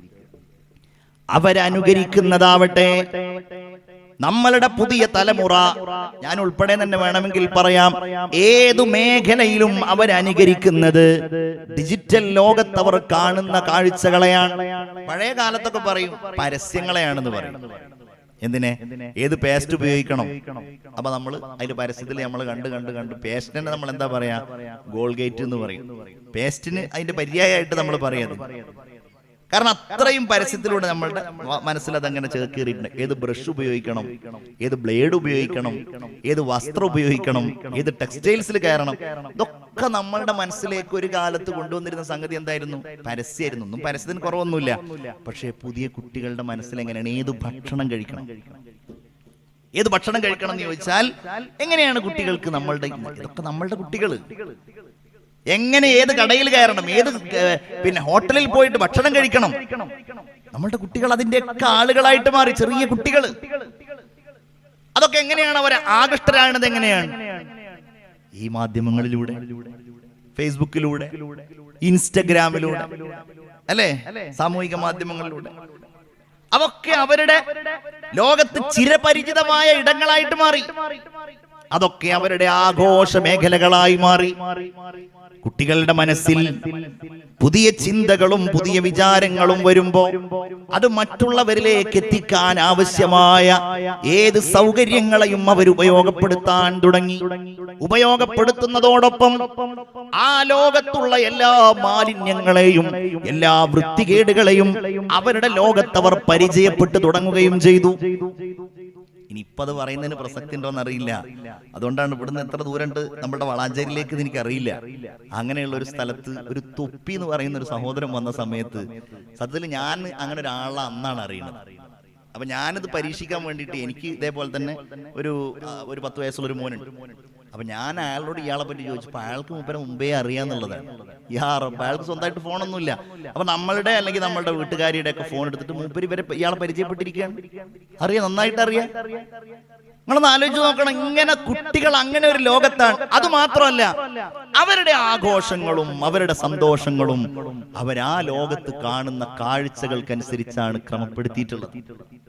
എന്തുൾപ്പെടെ എന്നറിയോ? അക്രമങ്ങൾ ഉൾപ്പെടെ. അവരുടെ വർത്തമാനങ്ങളിലുള്ള, ഇതൊക്കെ പറഞ്ഞിട്ടുണ്ടെങ്കിൽ നിങ്ങൾ എന്നോട് ദേഷ്യപ്പെടരുത്, അവരുടെ വർത്തമാനങ്ങളിലുള്ള ശൈലികൾ ഉൾപ്പെടെ, അവരുടെ സ്വഭാവങ്ങളിലും അവരുടെ ഇടപെടലുകളിലുമുള്ള സമീപനങ്ങളിലുള്ള സംഗതികൾ ഉൾപ്പെടെ. അങ്ങനെ അവരിങ്ങനെ വളർന്ന് വലുതായി. അപ്പോഴൊക്കെ നമ്മളത് കുട്ടികളാണല്ലോ, പാവപ്പെട്ടവരാണല്ലോ, നമ്മൾ സാധാരണ ആയിക്കോട്ടെ, അതൊക്കെ രസമായിട്ട് ഇങ്ങനെ കാണുകയാണ്. അതിലിപ്പോ എന്താ ഹറാം, എന്താ പൈല് തെറ്റ്, എന്താ പൈല് കുഴപ്പം? ഇങ്ങനെയാണ്. ഇതൊക്കെ നമ്മളുടെ ഒരു സാമാന്യവൽക്കരിക്കപ്പെട്ട ഒരു ചോദ്യമാണ്. എന്താ തെറ്റ്, എന്താ കുഴപ്പം, എന്താ കുറവ്, ആയിക്കോട്ടെ. അതൊക്കെ കഴിഞ്ഞിട്ട് നമ്മളുടെ മക്കളൊക്കെ പുതിയ കല്യാണവും അവരുടെ കാലിൽ നിൽക്കേണ്ട ഒരു സന്ദർഭം വരുമ്പോഴാണ് പടച്ചോനെ നമ്മളുടെ കുട്ടികളൊക്കെ എത്രമേൽ പിടുത്തം വിട്ടിട്ടുണ്ട് എന്നുള്ളത് നമ്മൾ അറിയുന്നത്. പെൺകുട്ടികളും അങ്ങനെ തന്നെ ആയി മാറി.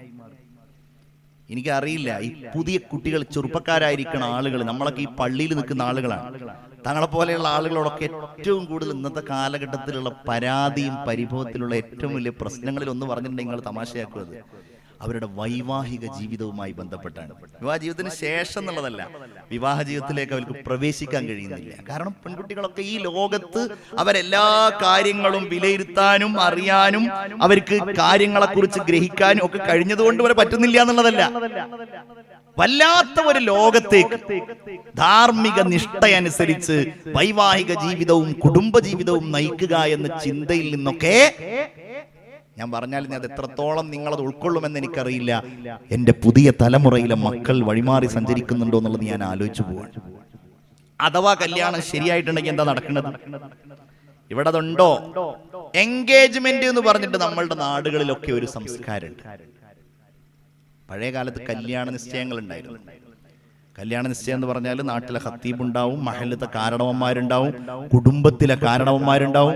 എന്നിട്ട് എല്ലാവരും കൂടെ ഒരുമിച്ച് കൂടിയിട്ട് അൽ ഫാത്തിഹ ഡേറ്റ് നിശ്ചയിക്കും, അറബി ഡേറ്റ് നിശ്ചയിക്കും. ഉസ്താദിനോടൊക്കെ വെറുതെ ഒന്ന് ചോദിക്കും, ഉസ്താദ് അന്ന് ദിവസത്തിന് കുഴപ്പമൊന്നുമില്ലല്ലോ, നിക്കാഹിന്റെ സമയപ്പോഴാണ്, അങ്ങനെയാണ് ഇങ്ങനെയാണെന്നൊക്കെ നിശ്ചയിച്ചിട്ട് ആനന്ദത്തോടുകൂടെ നല്ലൊരു ഭക്ഷണം കഴിച്ചിട്ട് അവർ പിരിയും.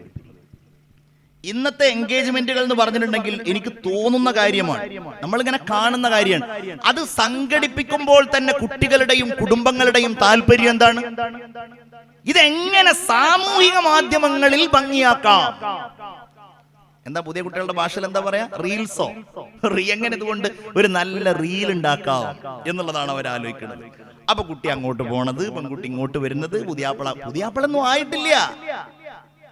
നിങ്ങൾ ഗൗരവത്തോടെ ആലോചിക്കുന്നത് ഒരു മുസ്ലിം അന്തരീക്ഷത്തിലുള്ള ഒരു പ്രദേശത്താണ് ഞാനിത് പറയുന്നത്. മജ്ലിസുന്നൂറിന്റെ സദസ്സാണ്. ആ സമയത്ത് ആ പെൺകുട്ടിക്ക് ചില നാടുകളിലൊക്കെ നിക്കാഹിന് കൊടുക്കുന്ന മഹറിനേക്കാളും ആഭരണങ്ങൾ കൊടുക്കുന്ന ശൈലി. ഇപ്പൊ ഞാൻ അതിനെ എതിർക്കുന്നൊന്നുമില്ല. അങ്ങനെ കൊടുക്കുകയാണെങ്കിൽ കൊടുത്തോട്ടെ, ആയിക്കോട്ടെ, അൽഹംദുലില്ലാ. കല്യാണം കഴിക്കാൻ ഉദ്ദേശിക്കുന്ന ആ പെൺകുട്ടിക്ക് ഒരു ഉറപ്പ് എന്നുള്ള നിലക്ക് അങ്ങനെ കൊടുക്കുന്നുണ്ടെങ്കിൽ കൊടുത്തോട്ടെ. പക്ഷേ ദൗർഭാഗ്യവശാൽ പല ആളുകളും പിന്നെ അതിനെ കാണുന്നത് എന്താണ്? ഒരു കല്യാണം കഴിഞ്ഞതുപോലെ തന്നെയാണ്. നമ്മൾ 22 വയസ്സായ ആളല്ലേ, മോനാണെങ്കിലോ പുതിയാപ്പിളയാണെങ്കിലോ അല്ലെങ്കിൽ ചെറുപ്പക്കാരനാണെങ്കിലോ 25 വയസ്സായ ആളല്ലേ. കാരണം എന്താ? ഇതിന്റെയൊക്കെ ബേസായിട്ട് അടിസ്ഥാനമായിട്ട് അവര് ആ എൻഗേജ്മെന്റിന്റെ അന്നൊരു വലിയ മരം. എന്താണ് മരം? മിഠായികളുടെ ഒരു മരം, മിഠായികളുടെ ഒരു ലോകം. മിഠായി കച്ചവടക്കാരൻ എന്നോട് പണങ്ങൊന്നും വേണ്ട, നല്ല കാര്യം തന്നെയാണ്. മിഠായിയൊക്കെ എല്ലാ കുട്ടികൾക്കും ഭയങ്കര രസമാണ്. പക്ഷെ ഇതൊക്കെ ഒരു തരം ആഭാസം പോലെ നമ്മളുടെ ഈ സംസ്കാരങ്ങളും രീതികളും ഒക്കെ മാറ്റി, ഒക്കെ അട്ടിമറിച്ചു. ഏത് ലോകമാണ് അട്ടിമറിച്ചത്? സാമൂഹിക മാധ്യമങ്ങളുടെ ഈ ലോകം. അതിനെ അനുകരിക്കുന്ന ചെറിയ കുട്ടികൾ മുതൽ വലിയ ആളുകൾ വരെ ഉണ്ടായിരിക്കുമ്പോ നമ്മൾ ഇവിടെ ചിന്തിക്കേണ്ട കാര്യം എന്താണ്? റബ്ബേ, എന്റെ ഹബീബ് എന്നെ വിളിക്കുന്നത് നന്മയിലേക്കാണ്, സ്വർഗത്തിലേക്കാണ്. അള്ളാഹു എന്നെ വിളിക്കുന്നത് സ്വർഗത്തിലേക്കാണ്. ആ വഴി തന്നെയാണോ ഞാൻ തെരഞ്ഞെടുത്തിരിക്കുന്ന ഈ മാർഗം? എന്റെ സഞ്ചാരപഥം ആ സ്വർഗത്തിലേക്കുള്ളത് തന്നെയാണോ? എന്റെ നടത്തം ആ സ്വർഗത്തിൽ ലക്ഷ്യം വെച്ചുള്ളതാണോ? ഞാൻ ഈ ചെയ്യുന്ന കാര്യങ്ങൾ, കല്യാണ ദിവസങ്ങളിൽ നമ്മൾ നാടുകളിൽ കാണുന്ന ആഭാസങ്ങൾ എത്രമേൽ മലീമസമാണ്. ചെറുപ്പക്കാരന്റെ മാന്യതയെ ചോദ്യം ചെയ്യുന്ന രീതിയിൽ പലപ്പോഴും അവരുടെ കൂട്ടുകാർ അവരോട് പെരുമാറുന്ന ദൃശ്യങ്ങൾ നമ്മൾ കാണുന്നു. എന്തിനേറെ പറയണം, കല്യാണം കഴിച്ച് നാണം കുണുങ്ങികളായ പെൺകുട്ടികൾ ആ കല്യാണ വീട്ടിലേക്ക് വരുന്ന സന്ദർഭത്തിൽ അവർക്കൊരു പക്ഷേ ജീവിതത്തിൽ ഒരിക്കലും മറക്കാൻ കഴിയാത്ത ദുരനുഭവങ്ങൾ പെൺകുട്ടികൾ ഏറ്റുവാങ്ങേണ്ടി വരുന്നത് കൂട്ടുകാരികളിൽ നിന്ന്, അവർ ഒന്നിച്ചു പഠിച്ചവരിൽ നിന്ന്, അവർ കൂട്ടുകാരികളിൽ നിന്ന് ഏറ്റുവാങ്ങേണ്ടി വരുന്നത് നമ്മളുടെയൊക്കെ നാടുകളിൽ കാണുന്ന ഏറ്റവും ഭാഗ്യഹീനമായ ഒരു സംഗതിയാണ്. ഞാൻ മുഅ്മിനീങ്ങളോടാണ് പറയുന്നത്, നമുക്ക് മാന്യതയോടെ ജീവിക്കുവാൻ കഴിയണം. ഇസ്ലാമികമായ സംസ്കാരത്തിൽ ആൺകുട്ടികളെയും പെൺകുട്ടികളെയും അവരുടെ ചെറുപ്പകാലം മുതൽ വളർത്തിക്കൊണ്ടുവന്ന് അവരെ സ്വർഗീയമായ അനുഭൂതികളിലേക്ക് എത്തിക്കാൻ കഴിയുന്ന സാഹചര്യം നമ്മൾ പൊതുവിൽ സൃഷ്ടിക്കാൻ വേണ്ടി അധ്വാനിക്കേണ്ടവരാണ്. സ്വയം വിലയിരുത്തുക, സ്വയം ചിന്തിക്കുക. അഷ്റഫുൽ ഖൽഖ് സ്വല്ലല്ലാഹു അലൈഹി വസല്ലമ തങ്ങൾ സ്വർഗ്ഗത്തെ സംബന്ധിച്ച് റിപ്പോർട്ട് ചെയ്യുക മാത്രമല്ല, എന്താ സ്വർഗ്ഗത്തെ കുറിച്ച് പറഞ്ഞത്? ദഖൽതുൽ ജന്നാ, ഞാൻ സ്വർഗ്ഗത്തിൽ കടന്നു. മാഷാ അല്ലാഹ്, അതൊരു വലിയ വാർത്തയാണ്. സ്വർഗത്തിൽ ഞാൻ കടന്നു. നമ്മളൊക്കെ എന്താ പറയുന്നുള്ളൂ? സ്വർഗത്തിൽ കടത്തണേ, സ്വർഗം തരണേ. ഇവിടുന്ന് ഹബീബ് പറയാണ്, ഞാൻ സ്വർഗത്തിൽ കടന്നു. ഫഇദാ ഫീഹി റുമൈസ, ഞാൻ അവിടെ റുമൈസയെ കണ്ടു എന്ന് മുഹമ്മദ് മുസ്തഫ സല്ലല്ലാഹു അലൈഹി വസല്ലം. ഞാൻ സ്വർഗത്തിൽ റുമൈസയെ കണ്ടു. ആരാണ് റുമൈസ? ഇമ്രഅതു അബീ ത്വൽഹ, അബൂ ത്വൽഹയുടെ ഭാര്യയാണ്. റസൂലുള്ളാഹി സ്വല്ലല്ലാഹു അലൈഹി വസല്ലമ തങ്ങൾ സ്വർഗ്ഗത്തിൽ ഒരു പെണ്ണിനെ കണ്ടുവെന്ന് പറയുമ്പോ ഇവിടെ ഇരിക്കുന്ന ഈ സദസ്സിലിരിക്കുന്ന സഹോദരിമാരെ, നിങ്ങളോട് ഞാൻ ഒരു കാര്യം കൂടെ പറയാൻ ആഗ്രഹിക്കുകയാണ്. സ്വർഗം എന്ന് പറഞ്ഞാൽ അത് പുരുഷന്മാർക്ക് മാത്രമുള്ളതല്ല. അവിടെ പുരുഷന്മാരുടെ ആധിപത്യമുള്ള ലോകമല്ല. പുരുഷന്മാർക്ക് മാത്രം ദുനിയാവിൽ അല്ലാഹു കുറെ കാര്യങ്ങൾ ഏൽപ്പിച്ചിട്ടുണ്ട്. ഈ പള്ളി പരിപാലിക്കുന്നത് പുരുഷന്മാരാണ്, അവിടെ ജമാഅത്ത് നിർവഹിക്കുന്നത് പുരുഷന്മാരാണ്, അവിടെ ജുമുഅക്ക് പോകുന്നത് പുരുഷന്മാരാണ്, ഈ പരിപാടി സംഘടിപ്പിക്കുന്നതിന് നേതൃത്വം നൽകുന്നത് പുരുഷന്മാരാണ്. ഇങ്ങനെ തുടങ്ങി പുരുഷന്മാര് മാത്രം ചെയ്യേണ്ട ഒട്ടനേകം കാര്യങ്ങൾ അല്ലാഹു നമ്മളെ ഏൽപ്പിച്ചിട്ടുണ്ട്. എങ്കിലും സ്വർഗ്ഗലോകത്ത് അല്ലാഹു നിങ്ങൾക്ക് വലിയ പദവി നൽകിയിട്ടുണ്ട് എന്ന് മാത്രമല്ല, സ്വർഗമുണ്ട് എന്ന് ഉറപ്പുള്ള പെണ്ണുങ്ങൾ, അത് ഖുർആനിൽ അല്ലാഹു റബ്ബുൽ ഇസ്സത്ത് പറഞ്ഞിട്ടുണ്ടല്ലോ. വല്ലറബല്ലാഹു മസലൻ ലില്ലദീന ആമനു ഇംറഅത ഫിർഔൻ ഇദ് ഖാലത് റബ്ബി ഇബ്നി ലീ ഇൻദക ബൈതൻ ഫിൽ ജന്ന വനജ്ജിനി മിൻ ഫിർഔന വഅമലിഹി വനജ്ജിനി മിനൽ ഖൗമിൽ ളാലിമീൻ. നിങ്ങൾ മനസ്സിലാക്കാൻ വേണ്ടിയിട്ടാ പറയുന്നത്. സ്വർഗം ഉണ്ട് എന്ന് അള്ളാഹു ഖുർആനിൽ ഉറപ്പ് പറഞ്ഞത് ആസിയ റളിയല്ലാഹു അൻഹയെ കുറിച്ചാണ്. ഒന്ന് എന്ന് പറഞ്ഞ എന്താ? ആസിയ ബീവിയുടെ ആ ഈമാന്, ആസിയ ബീവിയുടെ ആ സമർപ്പണം, അത് നമുക്കുണ്ടായിട്ടുണ്ടെങ്കിൽ നമുക്കും അവരോടൊപ്പം സ്വർഗത്ത് കിടക്കാം, അല്ലേ? ആസിയ റളിയല്ലാഹു അൻഹ മുഅ്മിനത്തായിരുന്നു. മൂസ അലൈഹിസ്സലാമിൽ വിശ്വസിച്ചയാളായിരുന്നു. മഹദിയായ ആസിയ റളിയല്ലാഹു അൻഹയുടെ ഭർത്താവ് ഫറോവയായിരുന്നു. ഫറോവ ക്രൂരമായി ഭാര്യയോട് പെരുമാറി. ആസിയ ബീവിയുടെ വസ്ത്രങ്ങളെല്ലാം ഉരിഞ്ഞു മാറ്റി. ആസിയ ബീവിയെ മർദ്ദിക്കാൻ തുടങ്ങി. ഫിർഔന്റെ മർദ്ദനത്തിന്റെ രൂപം എങ്ങനെയായിരുന്നെന്നറിയോ? ചില ആളുകൾ തല വെട്ടിയിട്ടാ കൊല്ലുക, ചില ആളുകൾ കല്ലെറിഞ്ഞു കൊല്ലും, ചില ആളുകൾ അടിച്ചു കൊല്ലും, ചില ആളുകൾ എങ്ങനെയെങ്കിലും തൂക്കിലേറ്റി കൊല്ലും. ഫിറഔൻ കൊന്നിരുന്നത് ആളുകളെ മലർത്തിക്കിടത്തിയിട്ട് അവരുടെയൊക്കെ ശരീരത്തിൽ ഇങ്ങനെ ആണി അടിച്ചിട്ടായിരുന്നു. അലം തറ കൈഫ ഫഅല റബ്ബുക ബിആദ് إرم ذات العماد التي لم يخلق مثلها في البلاد وثمود الذين جابوا الصخر بالواد وفرعون ذي الأوتاد. നബിയെ അങ്ങ് കണ്ടില്ലയോ എങ്ങനെയാണ് അല്ലാഹു ആദ് സമുദായത്തെ കൊണ്ട് ചെയ്തത് എന്ന്? ഫഅല റബ്ബുക ബിആദ്. ആദ് സമുദായത്തെ എങ്ങനെയാണ് അല്ലാഹു കൈകാര്യം ചെയ്തത് നിങ്ങൾ കണ്ടില്ലേ എന്ന് ചോദിച്ചിട്ട് ഇങ്ങനെ പറഞ്ഞു പറയാണ്. ഫിർഔന എന്ത് ചെയ്തു എന്ന് നബിയെ നിങ്ങൾ കണ്ടില്ലയോ? എങ്ങനെയുള്ള ഫറോവയാണ്? ദിൽ ഔതാദ്. അവൻ ആണികളുടെ ഉടമയായിരുന്നു. ആളുകളെ വധിക്കാനും ആളുകളെ ഇല്ലായ്മ ചെയ്യാനും ശരീരത്തിന്റെ വിവിധ ഭാഗങ്ങളിലായി ആണികളടിച്ച് ഉപദ്രവിച്ചിരുന്നവനായിരുന്നു ഫിർഔൻ. അത് സ്വന്തം ഭാര്യക്ക് നേരെയും പ്രയോഗിക്കുകയാണ്. ആസിയ ബീവി മരണത്തോട് മല്ലിടുകയാണ്. മരണം കൺമുന്നിൽ കാണുകയാണ്. ശരീരത്തിൽ നിന്ന് രക്തം ഇങ്ങനെ ചീറ്റിത്തെറിക്കുമ്പോ എനിക്ക് രക്ഷപ്പെടാനുള്ള മാർഗങ്ങളൊക്കെ മുന്നിൽ തെളിയുന്നുണ്ടെങ്കിലും റഹ്മാനായ റബ്ബിനോടൊരൊറ്റ വിളിയാണ്, റബ്ബി അല്ലാഹുവേ, എന്റെ രക്ഷിതാവായ റബ്ബേ, ഇബ്നിലി ഇൻദക ബൈതൻ ഫിൽ ജന്ന,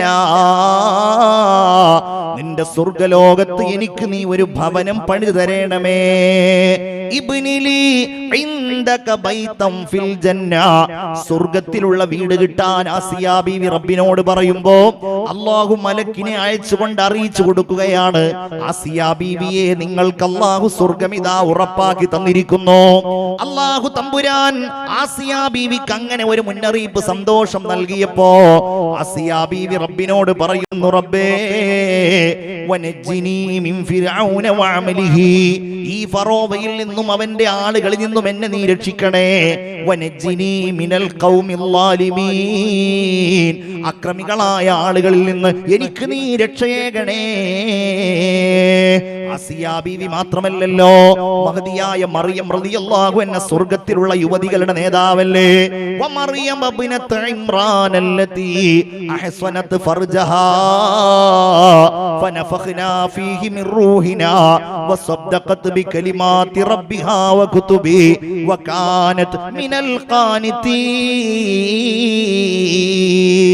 മഹദിയായ മറിയം റളിയല്ലാഹു അൻഹ വലിയ തഖ്വയുള്ളയാളായിരുന്നു, ഭക്തയായിരുന്നു മറിയം റളിയല്ലാഹു അൻഹ. ആ മറിയം റളിയല്ലാഹു അൻഹയും ആസിയ റളിയല്ലാഹു അൻഹയും ഒക്കെ സ്വർഗ്ഗത്തിലെ യുവതികളുടെ നേതാവാണ്. ഫാത്തിമ ബീവി സ്വർഗ്ഗത്തിലുള്ള സ്ത്രീകളുടെ നേതാവാണ്. മഹദിയായ ഖദീജ റളിയല്ലാഹു അൻഹ സ്വർഗ്ഗത്തിലുള്ള യുവതികളുടെ നേതാവാണ്. അതുകൊണ്ട് നമ്മുടെ ലക്ഷ്യം സ്വർഗ്ഗമാണ്. നിങ്ങൾക്ക് ഉറക്കം വരുന്നുണ്ടോ? ഈ ജാതി ഒച്ച ഉണ്ടാകുമ്പോൾ എങ്ങനെയാണ് ഉറക്കം എന്നുള്ളതായിരിക്കും നമ്മൾ കുറെ ആൾക്കാർ ആലോചിക്കണം. നമുക്കൊന്ന് എഴുന്നേറ്റ് നിന്നിട്ട് ചെറിയൊരു സ്വലാത്തൊക്കെ ചൊല്ലാം ഇൻഷാ അല്ലാഹ്. ഒന്ന് ഉഷാറായിക്കോളാം. ഇവിടെ പ്രസംഗങ്ങളും ദുആയൊക്കെ ഇനി ഇവിടെ തുടർന്ന് ഇങ്ങനെ വരാൻ വേണ്ടി പോവാണ്. എൻ്റെ പ്രസംഗം ഏകദേശം അവസാന ഘട്ടത്തിലേക്ക് എത്തും ചെയ്തു. നമുക്കൊന്ന് പതുക്കെ ഒന്ന് എഴുന്നേറ്റ് നോക്കിയാലോ? ബിസ്മില്ലാ.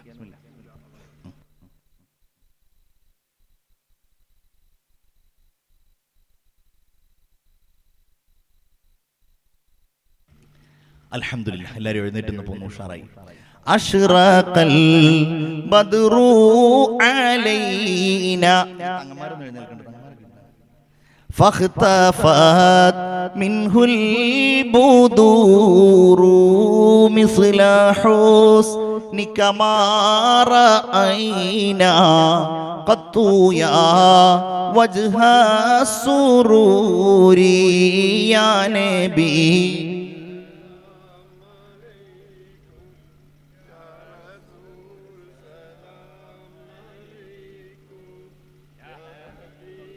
സലാം അലൈക്കും സലവാത്തുല്ലാഹി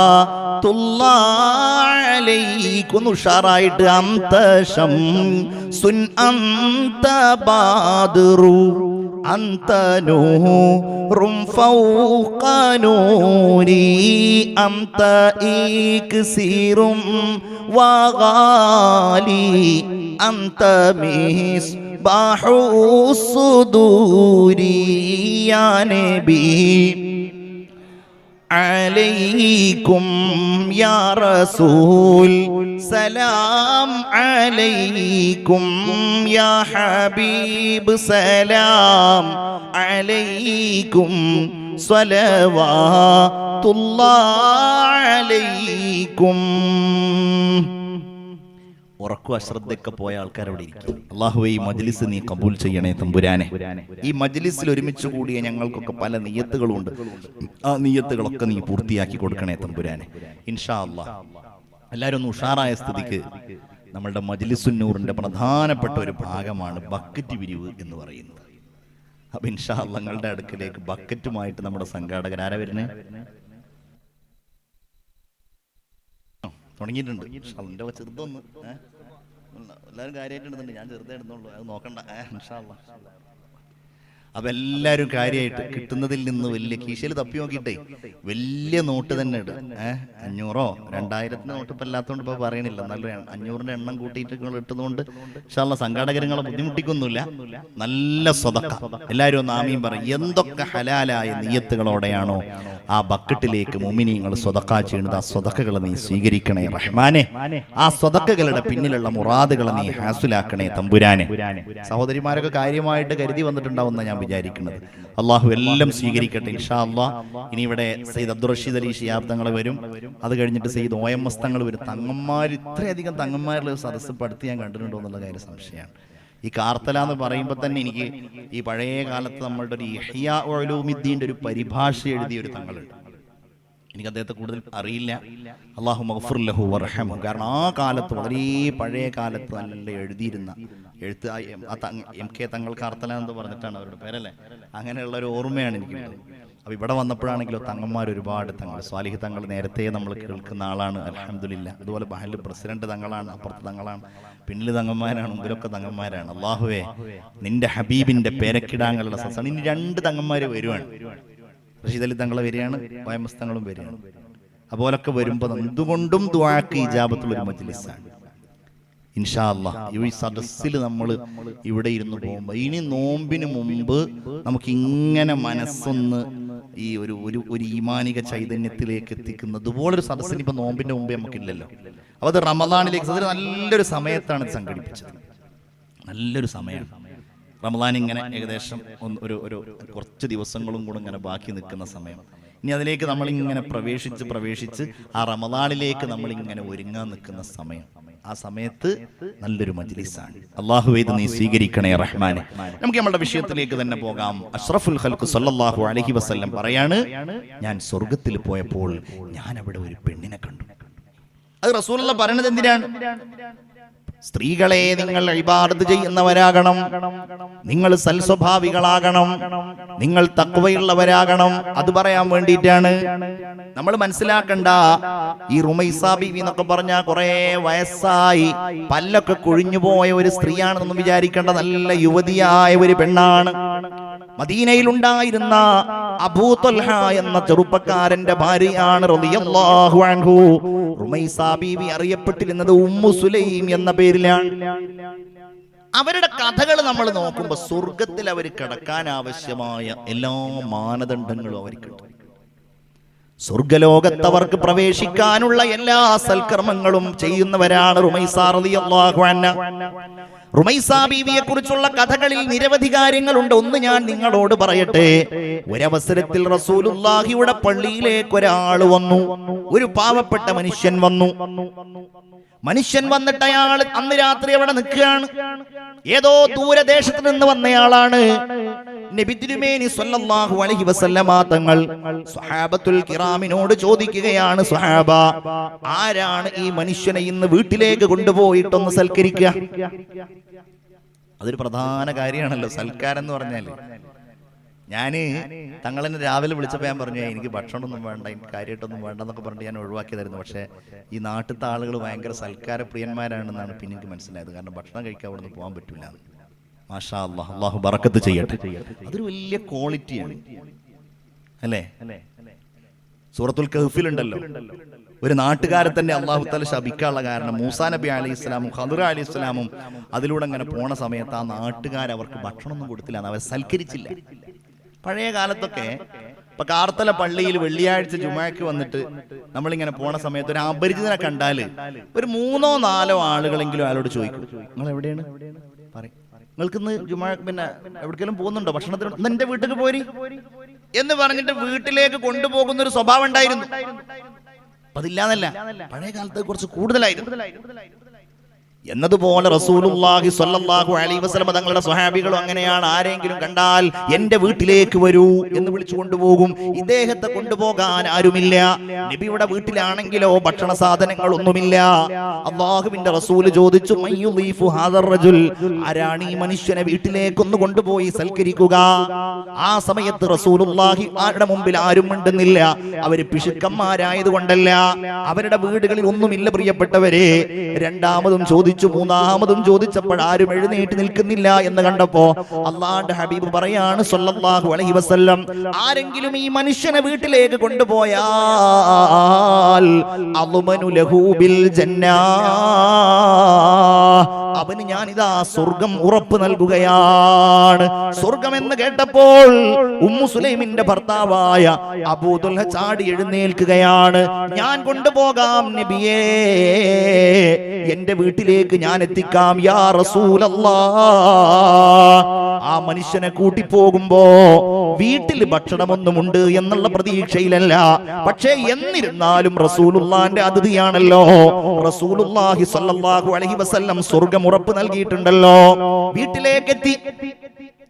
വീട്ടിലേക്ക് എത്തിയിട്ട് നമ്മളുടെയൊക്കെ കഥ ആലോചിച്ച് നോക്കിയാൽ മതി. നമ്മളൊക്കെ അങ്ങനെ കൊണ്ടുപോയിട്ടുണ്ടെങ്കിൽ അടുക്കളയിൽ പോയിട്ടുണ്ടെങ്കിൽ എങ്ങനെയായിരിക്കും പ്രതികരണം?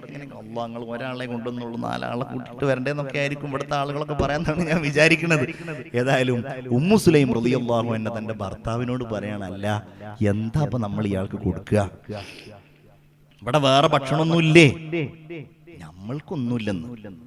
നമ്മളുടെ കുട്ടികൾക്കുള്ള ഒരു 1-2 റൊട്ടികൾ ഇവിടെ അങ്ങനെ ഇരിക്കുന്നുണ്ട്. അത് പറഞ്ഞു, അത് കൊടുക്ക, കുട്ടികൾക്കുള്ളത് നമുക്കണ്ട് കൊടുക്ക. ആയിക്കോട്ടെ, ഭാര്യയും സമ്മതിക്കുകയാണ്. കുട്ടികളെ എന്ത് ചെയ്യും? ആ പെണ്ണ് തന്നെ പറയുന്നതായി ഹദീസിൽ പറയുന്നുണ്ട്, ഉലാഇബു മഅസ്സിബിയാൻ,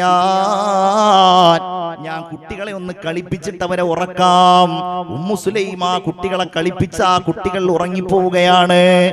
ആ റൊട്ടി കഷ്ണങ്ങൾ ബാക്കിയായപ്പോ ഉമ്മു സുലൈമിന് ഒരു സംശയം, അതല്ല, നമ്മൾ അതിഥിക്ക് റൊട്ടി കൊടുത്താൽ അതിഥി കരുതില്ലേ നമ്മൾ ആതിഥേയരൊന്നും കഴിക്കുന്നില്ല എന്ന്. അത് അതിഥിക്കൊരു മാനസികമായ പ്രയാസമാകുമോ? അതിനവർ തന്നെ ഒരു തന്ത്രം പറഞ്ഞു കൊടുക്കുകയാണ്. ഒരു കാര്യം ചെയ്യാം, ഈ റൊട്ടി അവിടെ എത്തിക്കഴിഞ്ഞാൽ രാത്രിയാണല്ലോ, വിളക്ക് കത്തുന്നുണ്ടല്ലോ, ആ വിളക്ക് നമുക്കങ്ങ് ഊതിക്കെടുത്താം. ഇരുട്ടിൽ ഭക്ഷണം കഴിക്കുമ്പോ അബൂ ത്വൽഹ എന്നവർ തന്റെ ഭർത്താവിനോട് പറയുകയാണ്, നിങ്ങൾ ഭക്ഷണം കഴിക്കുന്നത് പോലെയുള്ള ശബ്ദങ്ങൾ ഉണ്ടാക്കിക്കൊള്ളൂ. അങ്ങനെ ആ അതിഥിയുടെ മുമ്പിലേക്കുള്ള റൊട്ടി കഷ്ണങ്ങൾ കൊടുത്തു. വിളക്ക് ഓഫാക്കി, വിളക്ക് ലൈറ്റ് അണച്ചുപോയി. എന്നിട്ട് അബൂ ത്വൽഹ റളിയല്ലാഹു അൻഹു ഭക്ഷണം കഴിക്കുന്നത് പോലെ ആ അതിഥിയുടെ മുമ്പിൽ ഇങ്ങനെ അഭിനയിക്കുകയാണ്. നല്ല ഒരു പുതപ്പും കൊടുത്തിട്ട് അന്ന് രാത്രി ആ വീട്ടിൽ കഴിയുന്നു. പിറ്റേ ദിവസം സുബഹി നിസ്കാരത്തിന് വേണ്ടി മദീന പള്ളിയിൽ എത്തിയപ്പോ അല്ലാഹുവിന്റെ റസൂൽ നിസ്കാരം കഴിഞ്ഞ് സ്വഹാബികളോട് പറയുന്നു, സ്വഹാബ നിങ്ങൾ അവിടെ ഇരിക്കൂ. ഇന്നലെ രാത്രി നമ്മളുടെ കൂട്ടത്തിൽപ്പെട്ട അബൂ ത്വൽഹയുടെയും ഭാര്യയുടെയും വീട്ടില് വല്ലാത്ത ഒരു അത്ഭുതം നടന്നിരിക്കുന്നുവെന്ന് മാത്രമല്ല, ഖദ് അജിബല്ലാഹ്, ആ പ്രവർത്തനത്തിൽ അല്ലാഹു അത്ഭുതപ്പെട്ടിരിക്കുന്നു. ആ പ്രവർത്തനത്തിൽ അല്ലാഹുവിന്റെ മലക്കുകൾ അത്ഭുതപ്പെട്ടിരിക്കുന്നു. മാത്രമല്ല നിങ്ങളുടെ കാര്യത്തിൽ അല്ലാഹു റബ്ബുൽ ഇസ്സത്ത് എനിക്ക് വിശുദ്ധ ഖുർആനിലുള്ള ആയത്ത് പോലും ഇറക്കിയിട്ടുണ്ട്. ജിബ്രീൽ എന്റെ അടുക്കലേക്ക് വന്നിട്ടുണ്ട്. വല്ലദീന തബവ്വഉദ് ദാറ വൽ ഈമാന മിൻ ഖബ്ലിഹിം എന്ന് പറയുന്ന ആ വചനം ഓതിക്കൊടുത്ത് ഹബീബായ റസൂലുള്ള വർണ്ണിക്കുകയാണ്, സ്വന്തം ആവശ്യമുണ്ടെങ്കിലും തങ്ങൾക്ക് വിശപ്പുണ്ടെങ്കിലും വയുസിറൂന അലാ അൻഫുസിഹിം വലൗ കാന ബിഹിം ഖസാസ, മറ്റുള്ളവർക്ക് വേണ്ടിയിട്ട് സ്വന്തം ഭക്ഷണത്തെ കൊടുക്കുന്ന ആളുകളുണ്ടല്ലോ, അവർക്ക് അല്ലാഹു റബ്ബുൽ ഇസ്സത്ത് പാപമോചനവും സ്വർഗവും ഉറപ്പ് നൽകുന്നതാണെന്ന വചനം അല്ലാഹു എനിക്ക് അറിയിച്ചു തന്നിട്ടുണ്ടെന്ന് സയ്യിദുനാ വ നബിയുനാ മുഹമ്മദ് മുസ്തഫ സല്ലല്ലാഹു അലൈഹി വസല്ലം. അതാ പറഞ്ഞത്, ഞാൻ സ്വർഗത്ത് കടന്നപ്പോ ഞാൻ അവിടെ റുമൈസയെ കണ്ടു. ആരാ റുമൈസ? ഇംറഅതു അബീ ത്വൽഹ, നമ്മളുടെ അബൂ ത്വൽഹയുടെ ഭാര്യയാണ്. ഞാൻ ആ സ്വർഗത്തിൽ ഒരു കാൽപ്പാടത്തിന്റെ ശബ്ദം കേട്ടു. ഒരാളിങ്ങനെ നടന്നു പോകുന്ന ഒരു ശബ്ദം ഞാൻ കേട്ടു. ഞാൻ നോക്കി, ആരാണത്? ഫഇദാ ഹുവ ബിലാൽ, അത് നമ്മുടെ ബിലാലായിരുന്നു. ബിലാൽ ഇങ്ങനെ നടന്നു പോവുകയാണ്. ബിലാൽ അപ്പോൾ അവിടെ ഇരിക്കണ്ടേ, എന്തൊരു സന്തോഷമായിരിക്കുമല്ലേ ബിലാലിന്. റളിയല്ലാഹു അൻഹു. ഇത് കേൾക്കുന്നവർക്ക് എങ്ങനെ സ്വർഗം മോഹിക്കാതിരിക്കാൻ കഴിയും? ഇത് കേൾക്കുന്നവർക്ക് എങ്ങനെ സ്വർഗത്തിലേക്ക് പറന്നുയരാതിരിക്കാൻ കഴിയും?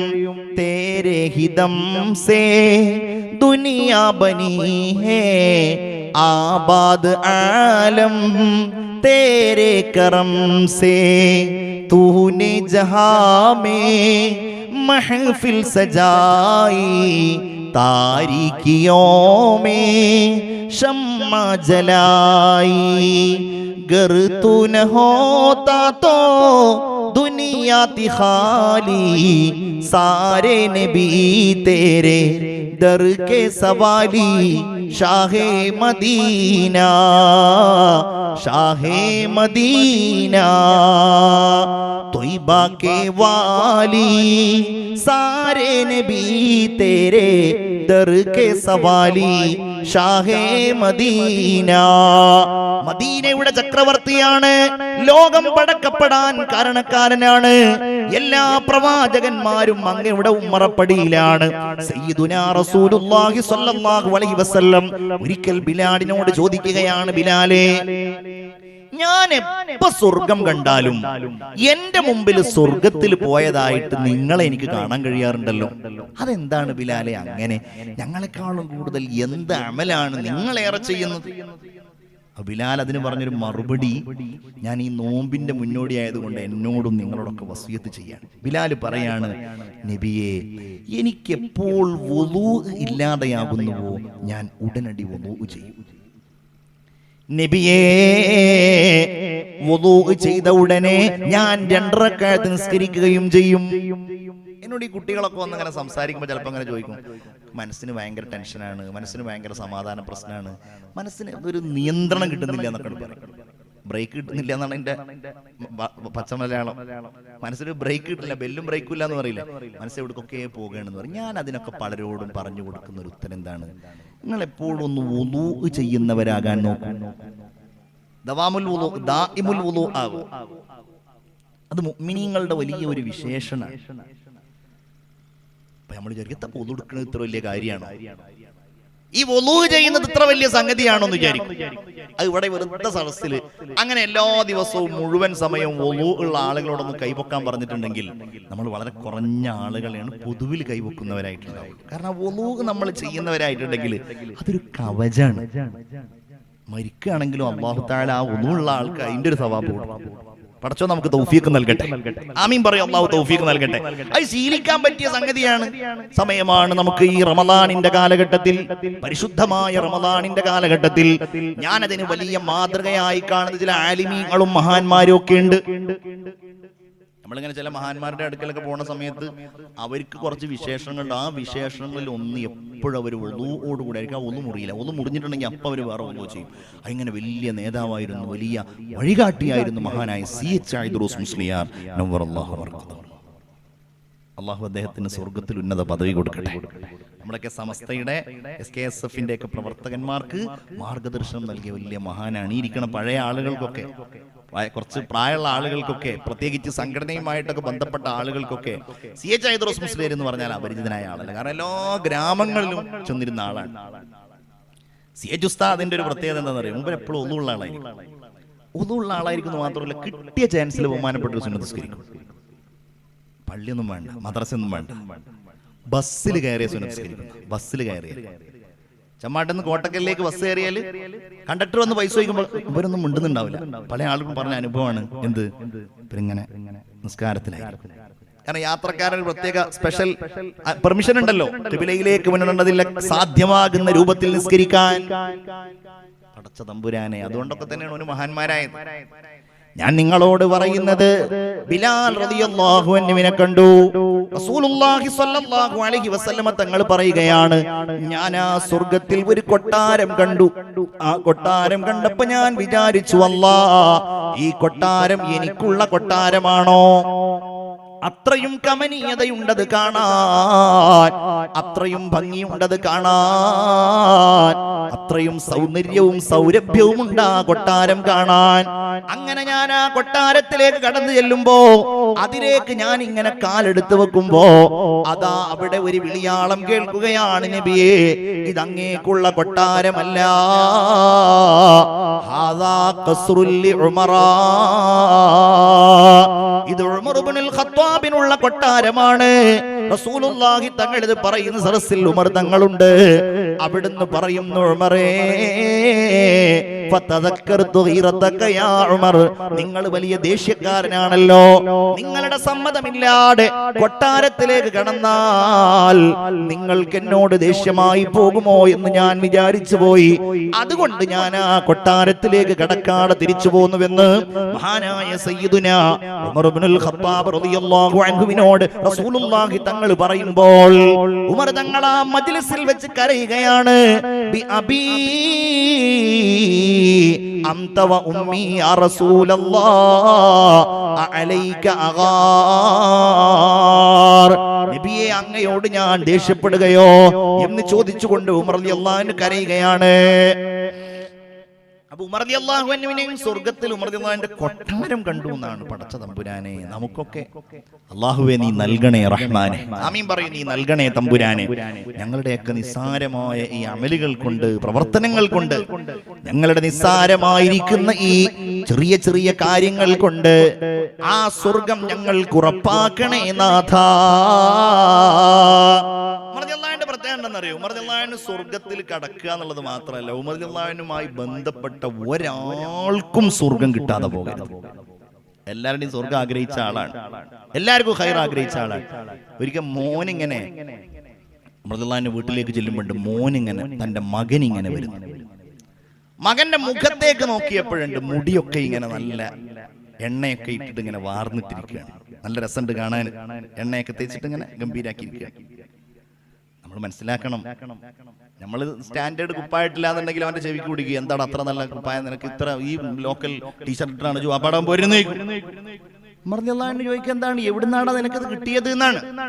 ഭരണം ഏറ്റെടുത്ത ഉടനെ ഉമർ റളിയല്ലാഹു അൻഹു മക്കളെയും പേരക്കുട്ടികളെയും അയൽവാസികളെയും കുടുംബക്കാരെയും എല്ലാവരും കൂടി വിളിച്ചിട്ട്, തന്റെ ബന്ധുക്കളെ മാത്രം വിളിച്ചിട്ട് ഉമർ റളിയല്ലാഹു അൻഹു ഒരു പ്രസംഗം നടത്തിയത് ചരിത്രത്തിലുണ്ട്. ഉമർ റളിയല്ലാഹു അൻഹു പറയാണ്, ഞാൻ ജനങ്ങളോടൊരു കാര്യം പറഞ്ഞ് ഓൽക്ക് ഞാൻ ഒരു ശിക്ഷ വിധിക്കും, നിങ്ങൾക്കും അത് ബാധകമാണ്. പക്ഷെ നിങ്ങൾക്കൊരു സ്പെഷ്യൽ പാക്കേജ് ഉണ്ട്. അതെന്താണെന്നറിയോ, ജനങ്ങൾക്ക് ഞാൻ കൊടുക്കുന്ന ശിക്ഷയുടെ ഇരട്ടിയായിരിക്കും ആ തെറ്റ് നിങ്ങളുടെ ഭാഗത്തു നിന്നുണ്ടായാൽ. മനസ്സിലായില്ല? ഉദാഹരണമായിട്ട് ജനങ്ങൾക്ക് 100 രൂപയാണ് ഫൈൻ എന്നുണ്ടെങ്കിൽ എന്റെ കുടുംബക്കാരാണ് നിങ്ങളെങ്കിൽ, നിങ്ങളാണ് ആ തെറ്റ് ചെയ്തിട്ടുണ്ടെങ്കിൽ നിങ്ങൾക്ക് 200 രൂപ ആയിരിക്കും, ഇരട്ടിയായിരിക്കും നിങ്ങൾക്ക് ശിക്ഷ. എന്നിട്ട് കുടുംബക്കാരൊക്കെ പിന്നീട് പറയുന്നുണ്ട്, ഞങ്ങളെല്ലാവരും വിചാരിച്ചു ഞങ്ങൾ ഉമർ എന്നവരുടെ കുടുംബാംഗങ്ങളിൽ പെട്ടവരല്ലായിരുന്നുവെങ്കിൽ എത്ര നന്നായിരുന്നു. ആ മോനോട് ചോദിക്കുകയാണ്, മോനെ, അല്ല തലമുടിയൊക്കെ സ്റ്റൈലായിട്ടുണ്ടല്ലോ, പക്ഷേ ഈ എണ്ണ നിനക്ക് എവിടുന്നാ കിട്ടിയത്? നമ്മളുടെ വീട്ടിൽ എണ്ണയില്ലല്ലോ. മകൻ പറഞ്ഞു, ഉപ്പാ, ബൈത്തുൽ മാളിൽ എണ്ണ വിതരണം ഉണ്ടായിരുന്നു. ഞാൻ ആ വിതരണം ചെയ്യുന്നിടത്ത് ഞാൻ പോയി. അങ്ങനെ ആ കാര്യത്തിൽ ഞാൻ വലിയ സഹായം ചെയ്തപ്പോ എന്റെ കയ്യിൽ കുറച്ച് എണ്ണ പുരണ്ടു. ആ എണ്ണ ഞാൻ എന്റെ തലയിലും ശരീരത്തിലും ഒക്കെ പുരട്ടിയതാണ്. സാരല്ലാന്നല്ല, എന്റെ മുഖം ഇങ്ങനെ ദേഷ്യം കൊണ്ട് വിറക്കുകയാണ്. നീ എണ്ണ കയ്യിൽ പുരട്ടിയല്ലേ, ബൈത്തുൽ മാളിലെ എണ്ണ. മോനാകെ അത്ഭുതപ്പെട്ടു, എന്തിനാ ബാപ്പ അങ്ങനെ ദേഷ്യപ്പെടുന്നത്? എടാ, നീ അമീറുൽ മുഅ്മിനീന്റെ മകനായത് കൊണ്ടല്ലേ നിനക്ക് അവിടെ പോകാൻ പറ്റിയത്. അല്ലെങ്കിൽ നിനക്ക് ആരെങ്കിലും അവിടെ പെർമിഷൻ തരുമോ? നിനക്ക് അവിടെ കയ്യിൽ പിന്നെ എണ്ണ പുരട്ടാനുള്ള അവസരം ഉണ്ടാവോ? അമീറുൽ മുഅ്മിനീന്റെ മകനായത് കൊണ്ട് അങ്ങനെ ഒരു ആനുകൂല്യം എടുത്തതല്ലേ. അതുകൊണ്ട് നീ കഠിനമായ തെറ്റാണ് ചെയ്തത്. നീ വലിയ പൈസ തരണം. എണ്ണ തലയിൽ പുരട്ടിയതിന് നീ ബൈത്തുൽ മാളിലേക്ക് പണം തരണം. സൂക്ഷ്മതയാണ്, ശ്രദ്ധയാണ്. മകന്റെ ഭാഗത്ത് നിന്ന് ഒരിക്കലും അങ്ങനെ ഒരു സമീപനം ഉണ്ടാകുന്നത് ആഗ്രഹിക്കുന്നില്ല. മോൻ പറഞ്ഞു, ഉപ്പ എന്റെ അടുക്കൽ പണമില്ലല്ലോ, എന്നാൽ അതിന് പ്രായശ്ചിത്തമായി നിന്റെ തലമുടി നീ മുണ്ഡനം ചെയ്യണമെന്ന് പഠിപ്പിച്ച്, മുണ്ഡനം ചെയ്യണമെന്ന് കൽപ്പിച്ച് തന്റെ മകനെ ശിക്ഷിക്കാൻ തയ്യാറായ ഉമർ റളിയല്ലാഹു അൻഹുവിനുള്ള കൊട്ടാരമാണ് ഹബീബായ മുഹമ്മദ് മുസ്തഫ സല്ലല്ലാഹു അലൈഹി വസല്ലം സ്വർഗ്ഗലോകത്ത് കണ്ടത്. ഒരിക്കൽ വീട്ടിലേക്ക് ചെന്നപ്പോണ്ട് വീട്ടിൽ പായസം, ഭാര്യയുടെ വക പായസം. ഒരു സർപ്രൈസ് ആയിക്കോട്ടെ എന്ന് വിചാരിച്ചു. നിങ്ങൾക്കൊക്കെ വേണമെങ്കിൽ ഇടയ്ക്ക് ഇങ്ങനെ പരീക്ഷിക്കാവുന്നതാണ് പായസം. ഉമർ റളിയല്ലാഹു സർപ്രൈസ് അല്ല, ഉമർ റളിയല്ലാഹു പായസം കിട്ടിയ ചോദിച്ചു, അല്ല ഈ പായസം ഉണ്ടാക്കാനുള്ള ഗോതമ്പ് ഇപ്പൊ എനിക്ക് എവിടുന്നാ കിട്ടിയത്? അപ്പോ ഉമർ റളിയല്ലാഹു എന്നോട് ഭാര്യ പറഞ്ഞു, അതെ നമുക്ക് എല്ലാ ദിവസവും റേഷൻ കിട്ടാറുണ്ടല്ലോ. ഇപ്പൊ നമ്മൾക്കൊക്കെ ചിലപ്പോ എനിക്ക് തോന്നാറുണ്ടത്, ചിലപ്പോൾ പല ജാതി ഇരിക്കുന്ന വിഭവങ്ങളും കാര്യങ്ങളൊക്കെ ഈ റേഷൻ വകുപ്പിലുള്ളത് അരി വെറുതെ കളയണ്ടെന്ന് വിചാരിച്ചിട്ട് വാങ്ങിയിട്ട് എന്ത് ചെയ്യും, റേഷനിൽ നിന്ന് കിട്ടുന്ന സാധനങ്ങൾ കൊണ്ട് പലതും ഉണ്ടാക്കുന്നത് പോലെ സഹോദരൻ ഉമർ റളിയല്ലാഹുവിന്റെ ഭാര്യ എന്ത് ചെയ്തതാണ്, ഈ റേഷനിൽ നിന്ന് കിട്ടിയ ബാക്കി ഇങ്ങനെ കൂട്ടി കൂട്ടി വെച്ചിട്ട് അതിൽ നിന്ന് കുറച്ച് പായസം ഉണ്ടാക്കിയതാണ്. ഗോതമ്പിന്റെ പായസം നല്ല ടേസ്റ്റ് ഉണ്ടാവും തോന്നുന്നുണ്ട്. അപ്പൊ ഏതായാലും അങ്ങനെ പായസം കിട്ടിയപ്പോ അന്ന് ഫോണൊന്നും ഇല്ലാത്തതുകൊണ്ട് വിളിച്ചത് എങ്ങനെയാന്ന് അള്ളാഹു ആയാലോ. ഏതായാലും ബൈത്തുൽ മാല് സൂക്ഷിക്കുന്ന ആളെ വിളിക്കുകയാണ്. അയാളോട് പറയാണ്, സാധാരണ ഖലീഫയുടെ വീട്ടിലേക്ക് കൊടുക്കുന്ന ഗോതമ്പിന്റെ അളവ് കുറക്കണം, അല്ലെങ്കിലേ കുറച്ചേ കൊടുക്കണുള്ളൂ. അതെന്താ അമീറുൽ മുഅ്മിനീൻ അങ്ങനെ? അല്ല, എന്റെ വീട്ടിൽ ഞങ്ങൾക്ക് പായസം ഉണ്ടാക്കി തരാൻ മാത്രം ഗോതമ്പ് കൂടുതൽ കിട്ടുന്നുണ്ട്, ആ കൂടുതൽ ഖലീഫക്ക് വേണ്ട. പിന്നെ എങ്ങനെയാ ബഹുമാനപ്പെട്ട ഒരു സ്വർഗം കിട്ടാതിരിക്കുക എന്ന് പറഞ്ഞാല്, ഞാൻ പറഞ്ഞെന്താണ്, ഭാര്യയുടെ ഭാഗത്തോ മക്കളുടെ ഭാഗത്തോ രസകരമായ കാര്യം, ഇതൊക്കെ നമ്മൾക്ക് വലിയ പാഠങ്ങളാണ്. ഞാൻ ഇങ്ങനെ ചരിത്രങ്ങൾ വേണമെന്നൊക്കെ പാഠങ്ങൾ ഉൾക്കൊള്ളാൻ വേണ്ടിയിട്ടാണ്. ഒരിക്കലും ഉമർ റളിയല്ലാഹു രാത്രി ഇങ്ങനെ ഈ വേഷം മാറി നടക്കുന്ന സ്വഭാവം ഉണ്ടായിരുന്നു. എന്തിന്? തന്റെ പ്രജകളുടെ ക്ഷേമാഐശ്വര്യങ്ങൾ അന്വേഷിക്കാൻ വേണ്ടി. അങ്ങനെ പോണ സമയത്ത് ഒരു വീടിന്റെ പുറത്തു കൂടെ അങ്ങനെ പോണ സമയത്ത് വീടിന്റെ ഉള്ളിൽ നിന്ന്, അതിനെ സംബന്ധിച്ച് ഇനിയിപ്പോ നമ്മളാരും അങ്ങനെ ക്ഷേമാശ്വര്യങ്ങളൊന്നും അന്വേഷിക്കാൻ പോകേണ്ട കേട്ടോ. അത് ആ കാലഘട്ടത്തിൽ ഉമർ റളിയല്ലാഹുവിന്റെ ഒരു രീതിയാണ്. ആ വീടിന്റെ അകത്ത് നിന്ന് തന്റെ ഒരു ഉമ്മയും ഒരു മകളും നടത്തുന്ന സംഭാഷണം ഇങ്ങനെ കേൾക്കുകയാണ്. ഉമ്മ മോളോട് പറയാണ്, മോളെ, നാളെ രാവിലെ പാല് മേടിക്കാൻ വരുന്ന ആളുകൾക്ക് കൊടുക്കാനുള്ള പാല് നമ്മളുടെ കയ്യിലില്ല. അതുകൊണ്ടൊരു കാര്യം ചെയ്യൂ, ആ പാലിൽ മോളെ കുറച്ച് വെള്ളം ചേർക്കൂ. ആ മോളുടെ മറുപടി ഉമർ തങ്ങൾ കേൾക്കുകയാണ്. മോള് പറയുന്നു, വാപ്പ എങ്ങനെ, ഉമ്മ എങ്ങനെയാണ് നിങ്ങൾ പാലിൽ വെള്ളം ചേർക്കാൻ പറയുന്നത്? കാരണം ഖലീഫ ഈ അടുത്ത് ഉത്തരവിട്ടിരുന്നല്ലോ, ആരും പാലിൽ വെള്ളം ചേർക്കാൻ പാടില്ല, ഭക്ഷണ സാധനങ്ങളിൽ മായം കലർത്താൻ പാടില്ല. എങ്ങനെയാ നമ്മൾ പാലിൽ വെള്ളം ചേർക്കുക? ഉമ്മ പറയുന്നു, മകളെ, അതിന് ഖലീഫ കാണില്ലല്ലോ, ഖലീഫയുടെ ഉദ്യോഗസ്ഥന്മാർ ഇവിടെ ഇല്ലല്ലോ. ആ പെണ്ണ് മറുപടി പറയുന്നത് ഉമർ റളിയല്ലാഹു അൻഹു കേൾക്കുകയാണ്. ഉമ്മ, ഖലീഫ ഇല്ലെങ്കിലും ഉദ്യോഗസ്ഥന്മാരില്ലെങ്കിലും അല്ലാഹു ഉണ്ടല്ലോ ഉമ്മ, അല്ലാഹു കാണുമല്ലോ, ആരറിയില്ലെങ്കിലും റബ്ബ് കാണുമല്ലോ. അപ്പൊ ആ ഉമ്മ അങ്ങനെ നിശബ്ദയായി.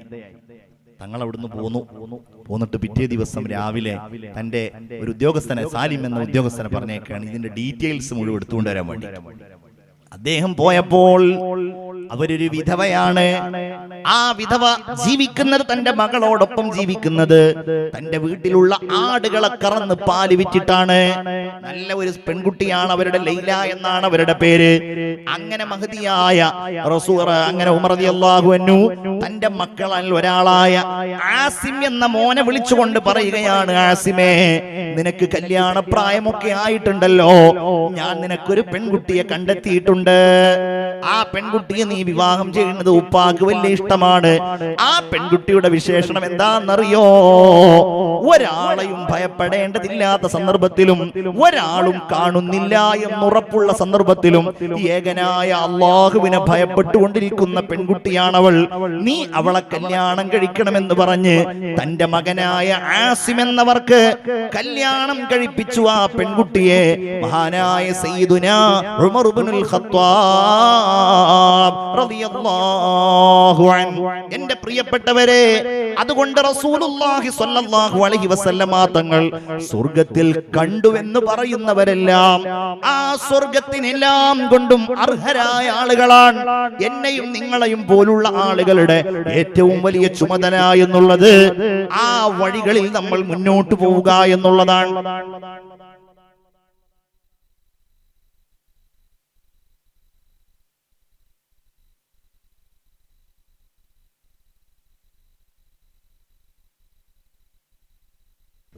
ഒരായത്തും കൂടെ ഓതി അതിന്റെ വിശദീകരണം ആവുമ്പോഴേക്കും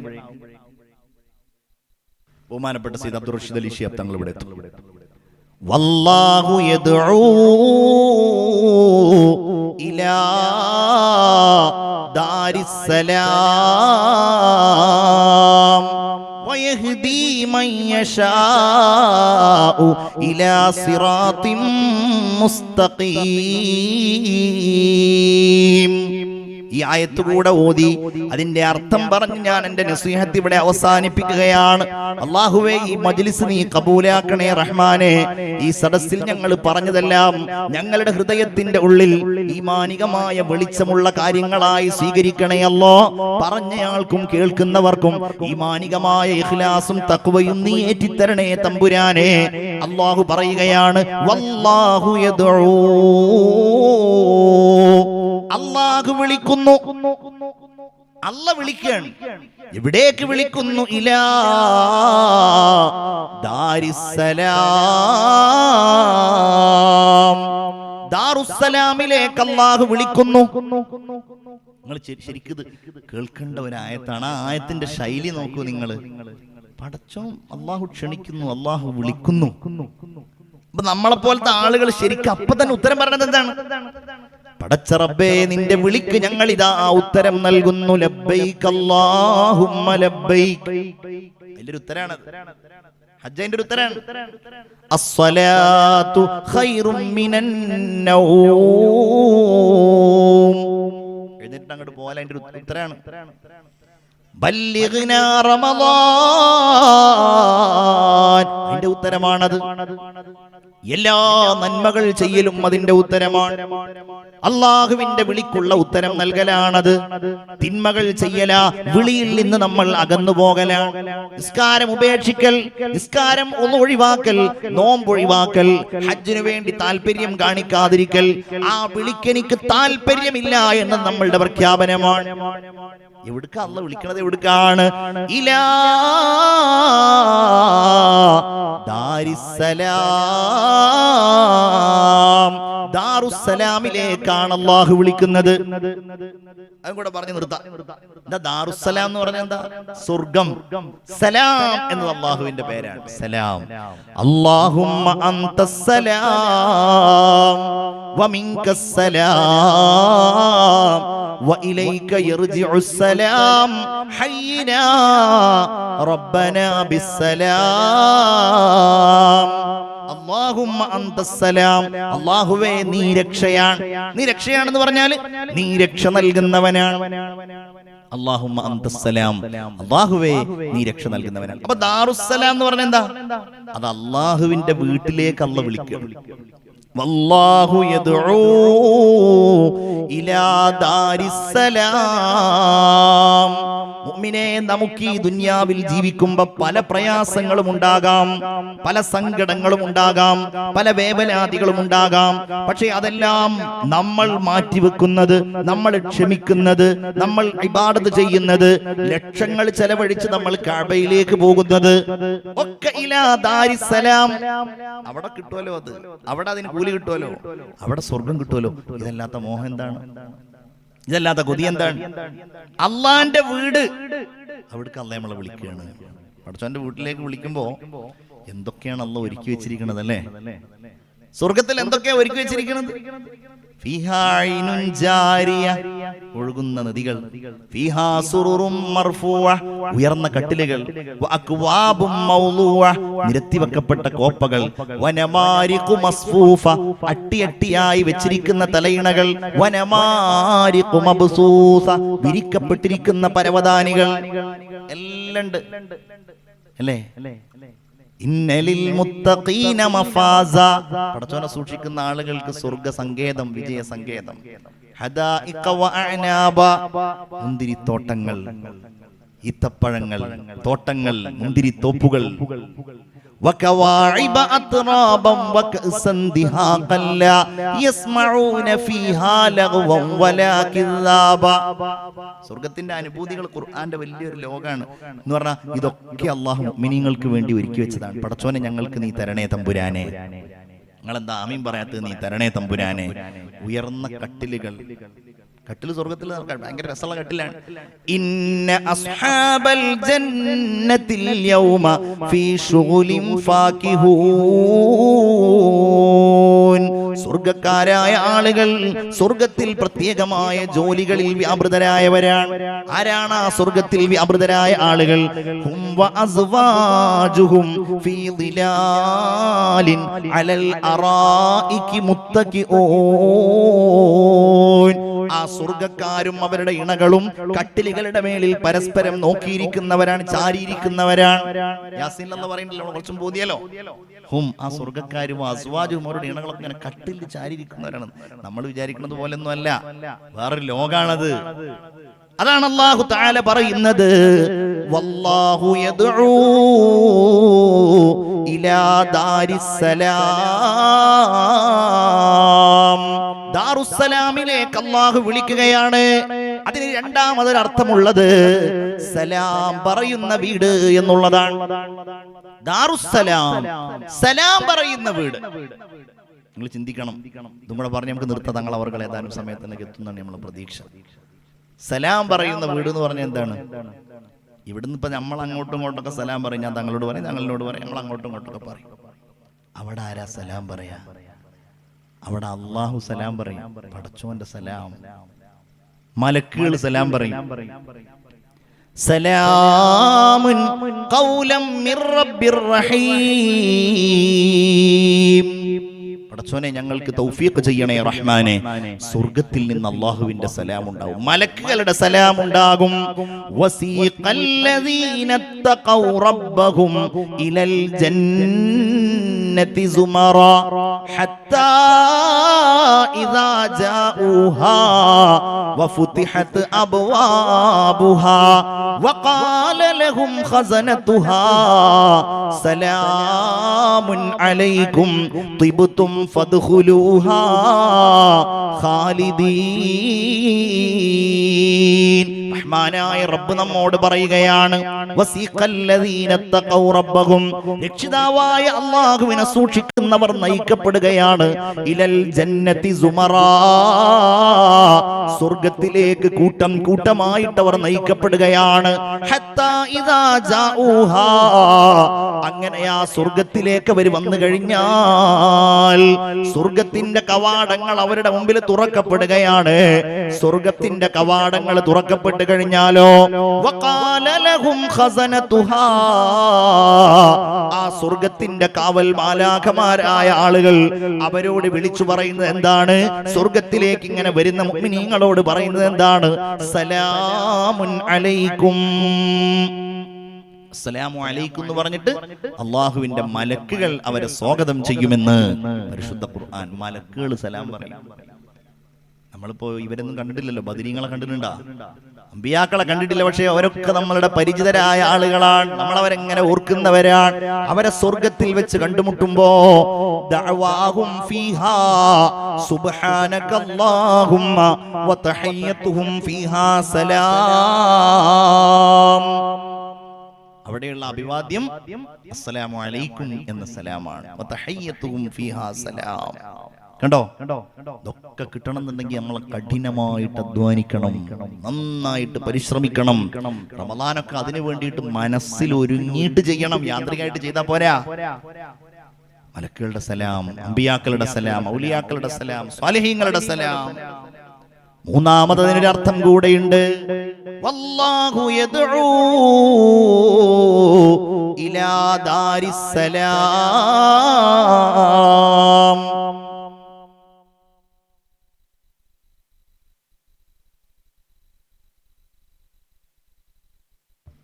അല്ലാഹു തആല വിളിക്കുന്നു ഇലാ ദാരിസ്സലാം, ദാറുസ്സലാമിലേക്ക് അല്ലാഹു തആല വിളിക്കുന്നു എന്ന് പറഞ്ഞിട്ടുണ്ടെങ്കിൽ സമാധാനത്തിന്റെ വീട് എന്നാണ് ഇതിന്റെ അർത്ഥം. അല്ലാഹു യദ്ഉ ഇലാ ദാരിസ്സലാം, സമാധാനത്തിന്റെ വീട്ടിലേക്ക് അല്ലാഹു തആല വിളിക്കുന്നു. അതൊരു വലിയ വർത്തമാനമാണ്. എന്താ കാര്യം? ഈ ലോകത്ത് എത്ര വലിയ കൊട്ടാരായാലും, എത്ര വലിയ കോട്ടയായാലും, എത്ര വലിയ സംവിധാനങ്ങളായാലും അവിടെയൊന്നും സമാധാനമില്ല, അവിടെയൊന്നും ശാന്തിയോ സൗകര്യങ്ങളോ സമ്പൂർണ്ണമല്ല. നമ്മൾ പറയും വലിയ വീടാണ്, എത്ര കാലം അവിടെ താമസിക്കുക? ഇനി വലിയ വീടാണ്, സൗകര്യങ്ങളുള്ള വീടാണ്, ആ വീട്ടിൽ നമുക്ക് എത്ര കാലമാണ് ആശ്വാസത്തോടെ നിൽക്കാൻ കഴിയുക? അല്ലെ? ഒരു ചെറിയ തലവേദന വന്നാൽ മതിയല്ലോ, ഒരു ചെറിയ വിഷമം വന്നാൽ മതിയല്ലോ, ഭക്ഷണം ഇല്ലാതെയായാൽ മതിയല്ലോ. അതൊന്നുമില്ല ഇവിടെ, അങ്ങനെ ഒന്നുമില്ല. തസ്മഉ ഫീഹാ ലാഗിയ, സ്വർഗ്ഗത്തിൽ അനാവശ്യമായ സംസാരങ്ങളൊന്നുമില്ല. ലാ യസ്മഊന ഫീഹാ ലഗ്വൻ വലാ കിസാബാ. ആ സ്വർഗ്ഗത്തിൽ അനാവശ്യമായ വാക്കോ കള്ളവാക്കോ നിങ്ങൾക്ക് കേൾക്കാൻ കഴിയില്ല. അങ്ങനെയുള്ള സ്വർഗ്ഗത്തിലേക്കാണ് വല്ലാഹു യദ്ഉ ഇലാ ദാരിസ്സലാം, സ്വർഗീയമായ ആനന്ദത്തിലേക്ക്, സ്വർഗീയമായ സമാധാനത്തിന്റെ ലോകത്തേക്ക് തമ്പുരാനായ നാഥൻ നമ്മെ വിളിക്കുന്നത്. ആ സ്വർഗത്തിലേക്കുള്ള ഒരുക്കമാണ് പ്രിയപ്പെട്ടവരെ. നമ്മൾ ഓരോരുത്തരും ഈ മജ്ലിസിന്റെ ലക്ഷ്യമായി, ഇവിടുത്തെയുടെ പ്രാർത്ഥനയായി, ഇവിടുത്തെയുടെ അഭിലാഷമായി, ഈ മജ്ലിസുന്നൂറിന്റെ സ്വപ്നമായി നമ്മൾ ഓരോരുത്തരും കണക്കാക്കേണ്ടത്. അല്ലാഹു നമുക്കതിന് തൗഫീഖ് നൽകട്ടെ. തങ്ങൾ എത്താത്തതുകൊണ്ട് ഒന്ന് രണ്ട് കാര്യങ്ങളും കൂടെ പറഞ്ഞ് ഞാൻ അവസാനിപ്പിക്കുകയാണ്.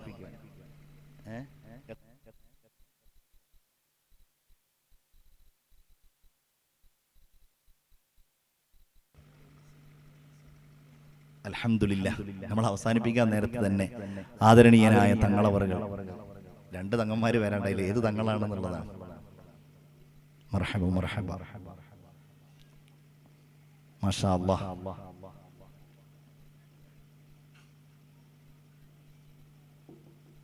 ആരാണ്? മാഷാ അല്ലാഹ്, മർഹബ മർഹബ. ബഹുമാനപ്പെട്ട OMS തങ്ങൾ എന്ന് പറഞ്ഞാൽ അതൊരു ചെറിയ ഇനീഷ്യലാണ്. സയ്യിദ് മുഹമ്മദ് അലി ശിഹാബ് തങ്ങൾ എന്നാണ് അതിന്റെ അർത്ഥം, അതിന്റെ മുഴുവൻ നാമം. മാഷാ അല്ലാഹ്. അല്ലാഹു തആല തങ്ങള് ശാരീരികമായിട്ട് ചെറിയ അവശതയൊക്കെ എന്നോട് പറഞ്ഞിട്ടുണ്ടായിരുന്നു, പനി ബുദ്ധിമുട്ടുകളൊക്കെ പറഞ്ഞിട്ടുണ്ടായിരുന്നു. കഴിഞ്ഞ ദിവസങ്ങളിലൊക്കെയുള്ള പരിപാടികൾ പലതും ഒഴിവാക്കി, ഇനി വരാണ്ടിരിക്കുന്ന പല പരിപാടികളും മാറ്റിവെക്കാന്ന് പറഞ്ഞത്. നമ്മുടെയൊക്കെ പ്രിയങ്കരനായ ബഹുമാനപ്പെട്ട സയ്യിദ് സ്വാലിഹ് തങ്ങൾ അവറുകൾ അങ്ങനെ ഒരു പരിപാടിയിലേക്ക് ക്ഷണിക്കുമ്പോൾ അത് എത്ര ബുദ്ധിമുട്ടായാലും വരിക എന്നുള്ളൊരു നിയ്യത്തും കൂടിയാണ്. അള്ളാഹു അവിടത്തേക്ക് ദീർഘായുസ് കൊടുക്കട്ടെ, അള്ളാഹു അവിടത്തേക്ക് ആരോഗ്യം കൊടുക്കട്ടെ. ഇനി ഇൻഷാ അല്ലാഹ് വളരെ സന്തോഷത്തോടെയുള്ള ഒരു ചെറിയ നസീഹത്തും തങ്ങൾ അവറുകളുടെ ദുആയും കഴിഞ്ഞ് ഇൻഷാ അല്ലാഹ് നമുക്ക് ഇവിടുന്ന് പിരിഞ്ഞു പോകാൻ കഴിയണം. അള്ളാഹു ഈ മജ്ലിസ് സ്വീകരിക്കട്ടെ, പറഞ്ഞതും കേട്ടതുമൊക്കെ അള്ളാഹു സ്വീകരിക്കട്ടെ. റബ്ബനാ ആതിനാ ഫിദ്ദുനിയാ ഹസനതൻ വഫിൽ ആഖിറതി ഹസനതൻ വഖിനാ അദാബന്നാർ. സ്വല്ലല്ലാഹു അലാ സയ്യിദിനാ മുഹമ്മദിൻ വഅലാ ആലിഹി വസ്വഹ്ബിഹി അജ്മഈന വൽഹംദുലില്ലാഹി റബ്ബിൽ ആലമീൻ. നിങ്ങളൊക്കെ എനിക്ക് വേണ്ടി ദുആ ചെയ്യണം എന്ന് വസിയത്ത് ചെയ്ത് എനിക്ക് പോകാനുള്ള അനുവാദം തരണം എന്ന് കൂടെ അഭ്യർത്ഥിച്ച് എല്ലാവരും ദുആരക്കണം. തങ്ങന്മാരും ഉസ്താദുമാരും ബഹുമാനപ്പെട്ട വയമസ്തങ്ങൾ ഉൾപ്പെടെയുള്ള എല്ലാവരും ദുആയിൽ ഉൾപ്പെടുത്തണം എന്ന് വസിയത്ത് ചെയ്ത് ഞാൻ അവസാനിപ്പിക്കുന്നു. അസ്സലാമു അലൈക്കും വറഹ്മത്തുള്ളാഹി വബറകാതുഹു.